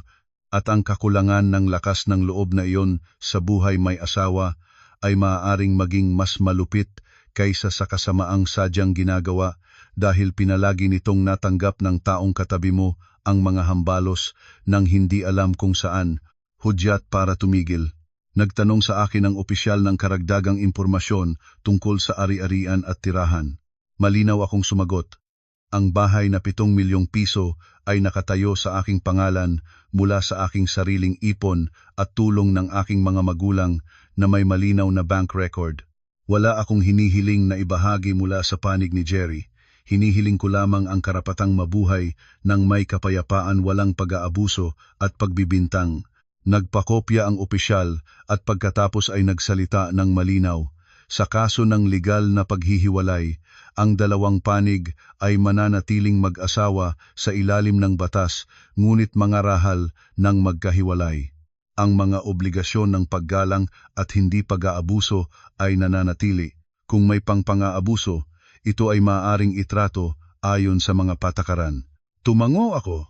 Wala akong kailangan pang hadlangan ng sinuman. Kailangan ko lamang ng isang kumpirmasyon mula ngayon. Mayroon akong karapatang tumayo ng tuwid ng hindi kinukuha ng sigawan. Natapos ang sesyon sa pamamagitan ng pag-apruba ng korte sa legal na paghihiwalay ayon sa tamang proseso. Hawak ko ang dokumento, manipis ang papel, ngunit parang isang pintuan ang nabuksan. Hindi ko ito tinatawag na tagumpay, tinatawag ko itong isang layang dokumento para lumabas mula sa isang uri ng bilangguan ng puso na nakabalot ng tradisyon. Lumabas ako sa gate ng korte, naroroon pa rin si tatay. Hawak niya ang isang bote ng tubig. Ibinigay niya ito sa akin at nagtanong ng mahinahon, "Kumusta?" Uminom ako ng isang higop at nagsabi ng totoo, hindi na ako nanginginig. Naubusan na lang ako ng pag-asa sa katahimikan ng ibang tao. Dahan-dahang tumango si tatay. Oo, ang katahimikan ay nagpapaalam na lang sa mga tao na kaya mong makiilim. At kapag naisip nilang kaya mong makiilim, lalo pa nilang pipigain. Tumingin ako sa kalangitan ng hapon, medyo kumalma na ang init ng araw. Hindi ko naramdaman ang sarili kong nanalo sa isang labanan. Naramdaman ko lamang ang sarili kong nakatakas mula sa isang bilog ng pagkakakontrol na nilikha ng mga tao gamit ang mga alituntunin ng pamilya bilang kabatak. Mula ngayon, ang sinumang gustong pabigatin ako sa kanilang mga salita ay kailangan munang dumaan sa katotohanan, at ang katotohanan, kapag nakatala na sa papel, ay hindi maaaring baliin ng kahit anong sigawan. Pagkatapos ng sesyon sa korte, hindi ako direktang umuwi. Tumigil muna ako sa botika para bumili ng karagdagang patch para sa likuran ng aking ina, at pagkatapos ay dahan-dahang nagmaneho pauwi sa aming bagong bahay. Sinisikap ko ang pagpapanatili ng normal na ritmo ng buhay dahil naiintindihan ko na kapag lalo kang nagpalakas ng usapin sa iyong puso, lalo kang napapagod. Kailangan ng aking ina ng kapayapaan at kailangan ko rin ito, ngunit ang kabilang panig ay hindi. Nang gabing iyon ay nagpadala si Jerry ng isang mahabang mensahe. Hindi ko ito agad binuksan. Naghintay ako hanggang matulog si nanay, tahimik na ang bahay, at pagkatapos lamang ay binasa ko ito. Ang nilalaman ay hindi kakaiba, umiiyak si kanyang ina. Tinatawag siya ng mga kamag-anak na hindi marunong mangalagaan ng asawa. Ang mensahe ay natapos ng isang pangungusap na parang pagmamakaawa. Bigyan mo ako ng isang pagkakataon para makipag-usap, pumunta ako sa bahay. Hindi ko agad sinagot. Inilapag ko ang telepono, tumingin sa labas ng bintana. Sa aking isipan ay muling lumitaw ang eksena sa korte si Jerry na tumingin pababa, ang kanyang mga kamay na mahigpit na nakahawak sa isa't isa. Ang mga taong matalino ay nagsasabi na ang katalinuhan ay walang kabisa sa harap ng kapalaran, ngunit may mga bagay na hindi umaasa sa kapalaran, umaasa sila sa lakas ng loob. Kinabukasan ng umaga, nakatanggap ako ng tawag mula sa isang hindi kilalang numero. Sinagot ko ito, ang boses ay medyo mataas ng isang babae. "Chloe ka ba? Ako ang pinsan ni Jerry. Totoo ang sinasabi ko, ang ginagawa mo ay malupit. Ang pamilya ng iyong asawa ay may tradisyon. Nag-asawa ka, kailangan mong sumunod sa asawa mo at sa kanyang pamilya. Bakit mo kinukuha sa korte ang lahat?" Nakinig ako nang hindi nagagalit. Nagtanong lamang ako ng magalang, "Madam, ang sinasabi mong malupit ito ay batay sa sinabi ng sino sa iyo? Alam mo ba na pinigilan ako sa pagbisita sa aking ina na may sakit? Alam mo ba na bintangan ako ng walang ebidensya? Alam mo ba na 2 beses na pinuntahan ang aming tahanan at gumawa ng kaguluhan ang pamilya ng aking asawa?" Natigilan ang babae sa kabilang dulo at pagkatapos ay sumagot ng umiiwas. "Ang mga bagay sa loob ng tahanan ay dapat pananatilihing sa loob, huwag ipalabas para mapagtatawanan ng lahat." Nagsalita ako ng malinaw, "Madam, kapag ang isang panig ay paulit-ulit na nag-aabuso sa kabilang panig at ang kabilang panig ay nanahimik lamang, ang pananatili sa loob ay nangangahulugang gusto ng mga abusadong tao ang anumang gusto nilang gawin. Ayaw kong mabuhay ng ganyan." Pinaputol ko ang tawag. Hindi ako nakikipagtalo sa mga kamag-anak. Nagtala lamang ako ng numero, kinuha ng screenshot ang tawag, at isinave sa aking folder ng mga ebidensya. Hindi na ako naive na naniniwala na kapag nagsalita ka ng tama ay maririnig ka ng lahat. Naniniwala na lamang ako na kapag may ebidensya ka, walang makakapaligoy sa katotohanan. Nang hapon ng araw na iyon, lumabas ako para diligan ang ilang halaman na binili para sa aking ina, para may nakikita siyang berde at hindi masumakit ang mga mata. Isang babae na kapitbahay ay dumaan, tumigil at nagtanong, "Noong nakaraang linggo ay may ingay sa harap ng inyong bahay, maayos na ba?" Ngumiti ako, "Opo, mas maayos na." Huminga ng malalim ang kapitbahay. "Dito kami naninirahan para sa kapayapaan. Hindi ko masabi kung sino ang tama at sino ang mali, ngunit nakita ko na ang tao na may galang ay hindi pumupunta sa pintuan ng ibang tao para sumigaw." Isang simpleng pangungusap mula sa isang taong hindi ko masyado kilala, ngunit nagsisilbi itong parang isang salamin. Narinig ko ito at naramdaman ang katatagan sa aking puso. Minsan, ang mga tao ay hindi nagtatanggol sa iyo dahil mahal ka nila, nagtatanggol sila sa iyo dahil nakikita nila ang minimal na katotohanan. Bandang 7:00 ng gabi, nagsabi ang guwardiya na si Jerry ay nakatayo sa side gate. Sinabihan ko si nanay na manahimik sa kwarto at lumabas para harapin siya. Nakatayo si Jerry doon, hawak ang isang papel na bag. Ang mukha niya ay mas maputla kaysa noong huli naming nagkita, ang mga mata ay pula na parang kulang sa tulog. Nagsalita siya agad, ang boses ay mababa. "Chloe, hintay ko kang magsalita." Tumango ako. "Magsalita ka." Iniabot niya ang paper bag. Inilimbag ko ang lahat ng dokumentasyon ng bahay na nakatayo sa iyong pangalan, kasama ang mga opisyal na patunay ng mga insidente. Ipinadala ko na ito sa aking ina para makita niya. Tinanaw ko si Jerry, hindi siya nagsalita ng uri ng tama si nanay ko para sa unang pagkakataon, ngunit hindi rin agad akong nagmadaling masaya. Nagtanong ako ng diretsyo, "At anong sagot ng iyong ina?" Lumunok ng laway si Jerry, ang boses ay mahinahon. Sinabi ng nanay na hindi siya nagmamalasakit sa mga papeles. Importante lamang sa kanya kung babalik ka o hindi. Sinabi rin niya na kung susundin kita, ikaw na ang sanhi ng pagkawala ng anak niya. Hindi na ako ngumiti pa. Nagsabi ako lamang ng mahinahon, "Kaya pumunta ka rito para makipag-usap sa akin o para dalhin ang mensahe ng iyong ina?" Mabilis niyang iniiling ang ulo. "Hindi pumunta ako dahil pagod na ako. Ayaw ko nang mabuhay nang lagi akong hinihila ng dalawang panig. Tumingan ko siya ng diretso at walang paikot-ikot. Jerry, paulit-ulit ko nang sinasabi sa iyo ang aking tatlong kondisyon. Nagagawa mo ba ang mga ito? Nagtayo si Jerry, tulad ng isang taong nabigla sa pinakamahininan niyang punto. Naguutal siya. Lumipat kasama mo? Kung malalaman ito ng nanay, ay mabibigla siya ng labis. Tumingan ko siya ng mahinahon ngunit tiyak. Nabigla ang iyong ina at ako. Ilang beses na akong nabigla, nang tinrato nila akong parang suspek. Ilang beses na akong nabigla, nang tinanggihan ang aking karapatang bumisita sa aking ina. Nag-aalala ka sa pagkabigla ng iyong ina, sino ang mag-aalala sa akin? Nanatiling tahimik si Jerry. Hindi ko siya pinigilan o pinahiya. Iniwanan ko lamang ang espasyo para harapin niya ang katotohanan. Pagkatapos ng sandali, nagsalita siya ng parabang nakikipit sa isang bagay na kumukupad na. Kung magagawa ko ang mga bagay na iyon, maaari ba kitang makita muli? Sumagot ako nang hindi nagbibigay ng maling pag-asa. Hindi ako nangangako ng anumang bagay. Sinasabi ko lamang na kung nagagawa mo ang mga ito, isasaalang-alang ko. Dahil hindi ko gustong mabuhay sa isang kasal kung saan ang lahat ay kailangan pang hintayin na payagan ng iyong ina. Tumango si Jerry nang dahan-dahan ang mukha ay sabay na puno ng takot at pagod. Kailangan ko ng oras. Tumingan ko siya ng mahinahon. Ang oras ay hindi nag-aayos ng anumang bagay kung patuloy kang umiiwas. Kailangan mo ng desisyon, hindi ng oras. Nanahimik si Jerry. Alam kong nasasaktan siya ng salitang iyon ngunit ang sakit ang nagpapagising. Nagdagdag pa ako ng isang pangungusap, hindi bilang pagbibintang, kundi bilang paghahayag ng tunay na kalagayan. Ikaw ang aking asawa. Hindi mo maaaring sabay na gusto akong manatili at hayaan akong tumanggap ng mga pag-atake ng mag-isa.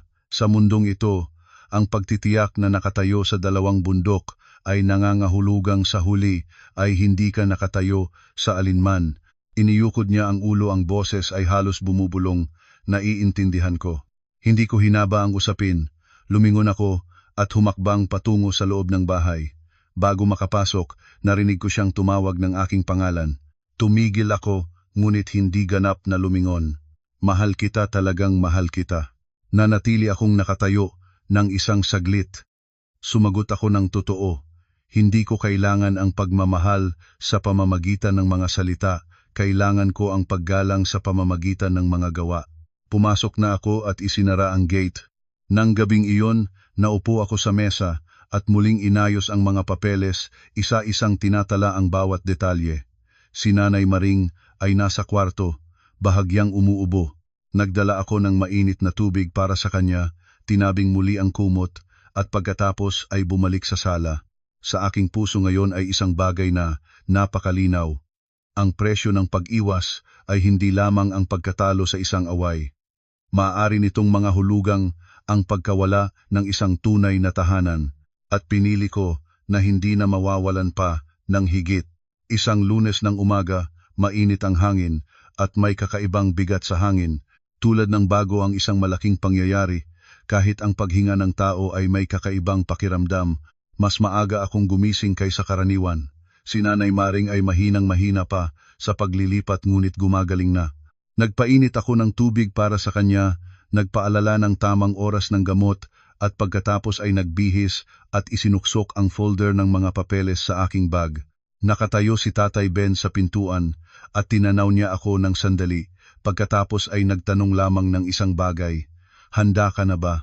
Tumango ako, hindi dahil wala na akong pagmamahal kundi dahil alam ko na kung hindi ko ito haharapin ng tuwid, madadala ako pabalik sa lumang bilog. Ibinigay sa akin ni Tatay ang isang ballpen at nagsabi, kung ang tamang landas ang tinahak mo, huwag matakot. Pumunta ako sa korte, ayon sa tamang proseso. Dumating ng maaga si Jerry ngayon, ay nag-iisa na siya. Wala si Aling Carmen, wala si Nicole, wala ang mga kamag-anak. Ang isang detalyeng ito lamang ay nagpaalam sa akin na nagbago na ang lakas ng kanyang loob. Tinanaw siya ng opisyal at pagkatapos ay tinanaw ako. Nagsimula ang proseso. Sa panahon ng sesyong iyon, si Jerry ay bukas ang salita, malinaw niyang sinabi na hindi niya naprotektahan ang kanyang asawa, na hindi niya naitayo ang malinaw na hangganan sa kanyang pamilya. Nagsabi rin siya na sang-ayon siya sa aming legal na paghihiwalay at nang tanungin ng opisyal kung bakit sumagot siya ng walang pagdadahilan dahil hindi ko natupad ang aking responsibilidad bilang asawa. Ang pangungusap na iyon maikli at malinaw ay nagkumpirma ng lahat ng naranasan ko sa loob ng 6 na buwan. Hindi siya masamang tao. Kulang lamang ng lakas ng loob. At minsan ang kakulangan ng lakas ng loob ay mas malupit kaysa sa kasamaang sadyang ginagawa dahil pinalagi nitong tinatanggap ng taong katabi mo ang mga pag-atake nang hindi alam kung saan ang hudyat para tumigil. Lumabas ako sa gate ng korte at naroroon pa rin si tatay. Hawak niya ang isang bote ng tubig. Ibinigay niya ito sa akin at nagtanong ng mahinahon, "Kumusta?" Uminom ako ng isang higop at nagsabi ng totoo, hindi na ako nanginginig. Naubusan na lang ako ng pag-asa sa katahimikang hindi ko nauunawaan. Dahan-dahang tumango si tatay. Oo, ang katahimikan ay nagpapaalam sa mga tao na kaya mong makiilim. At kapag naisip nilang kaya mong makiilim, lalo pa nilang pipigain ka. Tumingin ako sa kalangitan ng hapon, kumalma na ang init ng araw. Hindi ko naramdaman ang sarili kong nanalo sa isang labanan. Naramdaman ko lamang ang sarili kong nakatakas mula sa isang bilog ng kontrol na nilikha ng mga tao gamit ang mga alituntunin ng pamilya bilang kabatak. Mula ngayon, ang sinumang gustong pabigatin ako ng kanilang mga salita ay kailangan munang dumaan sa katotohanan, at ang katotohanan, kapag nakatala na sa papel, ay hindi maaaring baliin ng kahit anong sigawan. Pagkatapos ng session sa korte, hindi ako direktang umuwi. Tumigil muna ako sa botika para bumili ng karagdagang gamot para sa aking ina at pagkatapos ay dahan-dahang nagmaneho pa uwi sa aming bagong bahay. Sinisikap ko ang pagpapanatili ng normal na ritmo ng buhay dahil naiintindihan ko na kapag lalo kang nagpalakas ng usapin sa iyong puso, lalo kang napapagod. Kailangan ng aking ina ng kapayapaan at kailangan ko rin ito. Isang linggo pagkatapos, nakabalita ako mula sa isang kakilala na ibinalita ni Aling Carmen ang kwento sa lahat. Ngunit sa pagkakataong ito ay hindi na siya masyadong nakikinig ng mga tao dahil alam na ng mga kamag-anak na siya rin ang nagpunta sa harap ng gate ng aming bagong bahay ng 2 beses at gumawa ng kaguluhan at pinalabas siya ng team leader at guwardiya. Ang mga tao ay hindi nagsalita ng direkta laban sa kanya, ngunit ang mga komento ay may ganito. Ang mga bagay sa loob ng tahanan ay dapat pinapanatili sa loob. Bakit pumunta sa labas ng bahay ng iba at gumawa ng eksena? Ang dignidad na sinisikap niyang panatilihin sa pamamagitan ng sigawan ay sa bandang huli ay nahulog dahil sa kanyang sariling sigawan. Si Nicole naman ay nakatanggap ng babala mula sa kanyang employer dahil nagpost siya ng mga pahiwatig sa social media na nagdulot ng kaguluhan sa mga kilala nila. Hindi ko kailangan pang malaman ang lahat ng detalye, sapat na ang malaman na ang paraan ng pagkuha ng karangalan ng iba ay nagbabalik sa sarili ng gumawa nito. Ang kasabihang naghasik ng hangin, aanihin ang bagyo ay hindi lamang kasabihan, totoo ito. At si Jerry lumipat siya sa boarding house. Ang mga naririnig ko ay nagsasabing mababa ang boses niya ngayon, bihirang magsalita. May ilang beses na namataan siya sa malayo, sa harap ng gate ng aming subdivision, tinitingnan lamang at pagkatapos ay aalis. Hindi ko siya kinakaaway, hindi ko rin siya naiiyakan. Nauunawaan ko na ang presyo ng pag-iwas ay ang pagkawala ng taong dating pinagkatiwalaan ka bilang lahat, at ang taong ito ay hindi mo rin kayang baguhin kung hindi niya gusto. Nakatira ako ngayon sa 7 milyong pisong bahay, hindi para magpakita ng kayamanan, kundi para mabuhay ng tama. Pumupunta ako sa trabaho at pagkatapos ay bumabalik para alagaan si nanay, nagtanim kami ng kaunting halaman sa tabi ng pinto. Tuwing umaga, dinadiligan ko ang mga ito. Tuwing hapon, pinupunahon ko ang likuran ni nanay. Si Nanay Maring ay unti-unting gumagaling, nakakapaglakad na siya sa labas ng kwarto at nakakaupo sa terrace para makita ang hardin. Minsan ay nakikitawa siya, kasama ko habang nagkukuwento kami ng mga alaala. Sa tahanan na ito, walang nagtatanong ng oras ng pag-uwi, para kontrolin nagtatanong sila para mag-alala. Isang salita lamang ang pagkakaiba, ngunit iba ang buong buhay. Ang aral na aking natutuhan mula sa lahat ng ito, sa buhay ng pamilya, ang kabaitan ay isang magandang pagpipilian, ngunit ang dignidad ay isang prinsipyo. May mga bagay na maaaring pagtiisan para mapanatili ang kapayapaan, ngunit mayroon ding mga bagay na hindi maaaring pagtiisan dahil ang pagtitiis sa mga ito ay pagtanggal ng karapatang maging tao. Ang katahimikan ay hindi nagdadala ng katarungan. Ang katahimikan ay nagbibigay ng mas maraming espasyo para sa maling bagay na lumago at nagpapagal ng dahan-dahan sa taong nagtitiis. Kung ang kuwentong ito ay nakapag-ugnayan sa inyong puso, kung naranasan ninyo ang mga katulad na sitwasyon sa inyong buhay, maaari kayong mag-iwan ng inyong mga saloobin sa ibaba. At kung may tanong kayong gustong sagutin, kung nasa lugar ninyo kayo, ano ang inyong gagawin kapag pinilit kayong humingi ng pahintulot para sa mga bagay na natural na karapatang mong gawin? Iyon ay isang tanong na sulit na pagnilayan.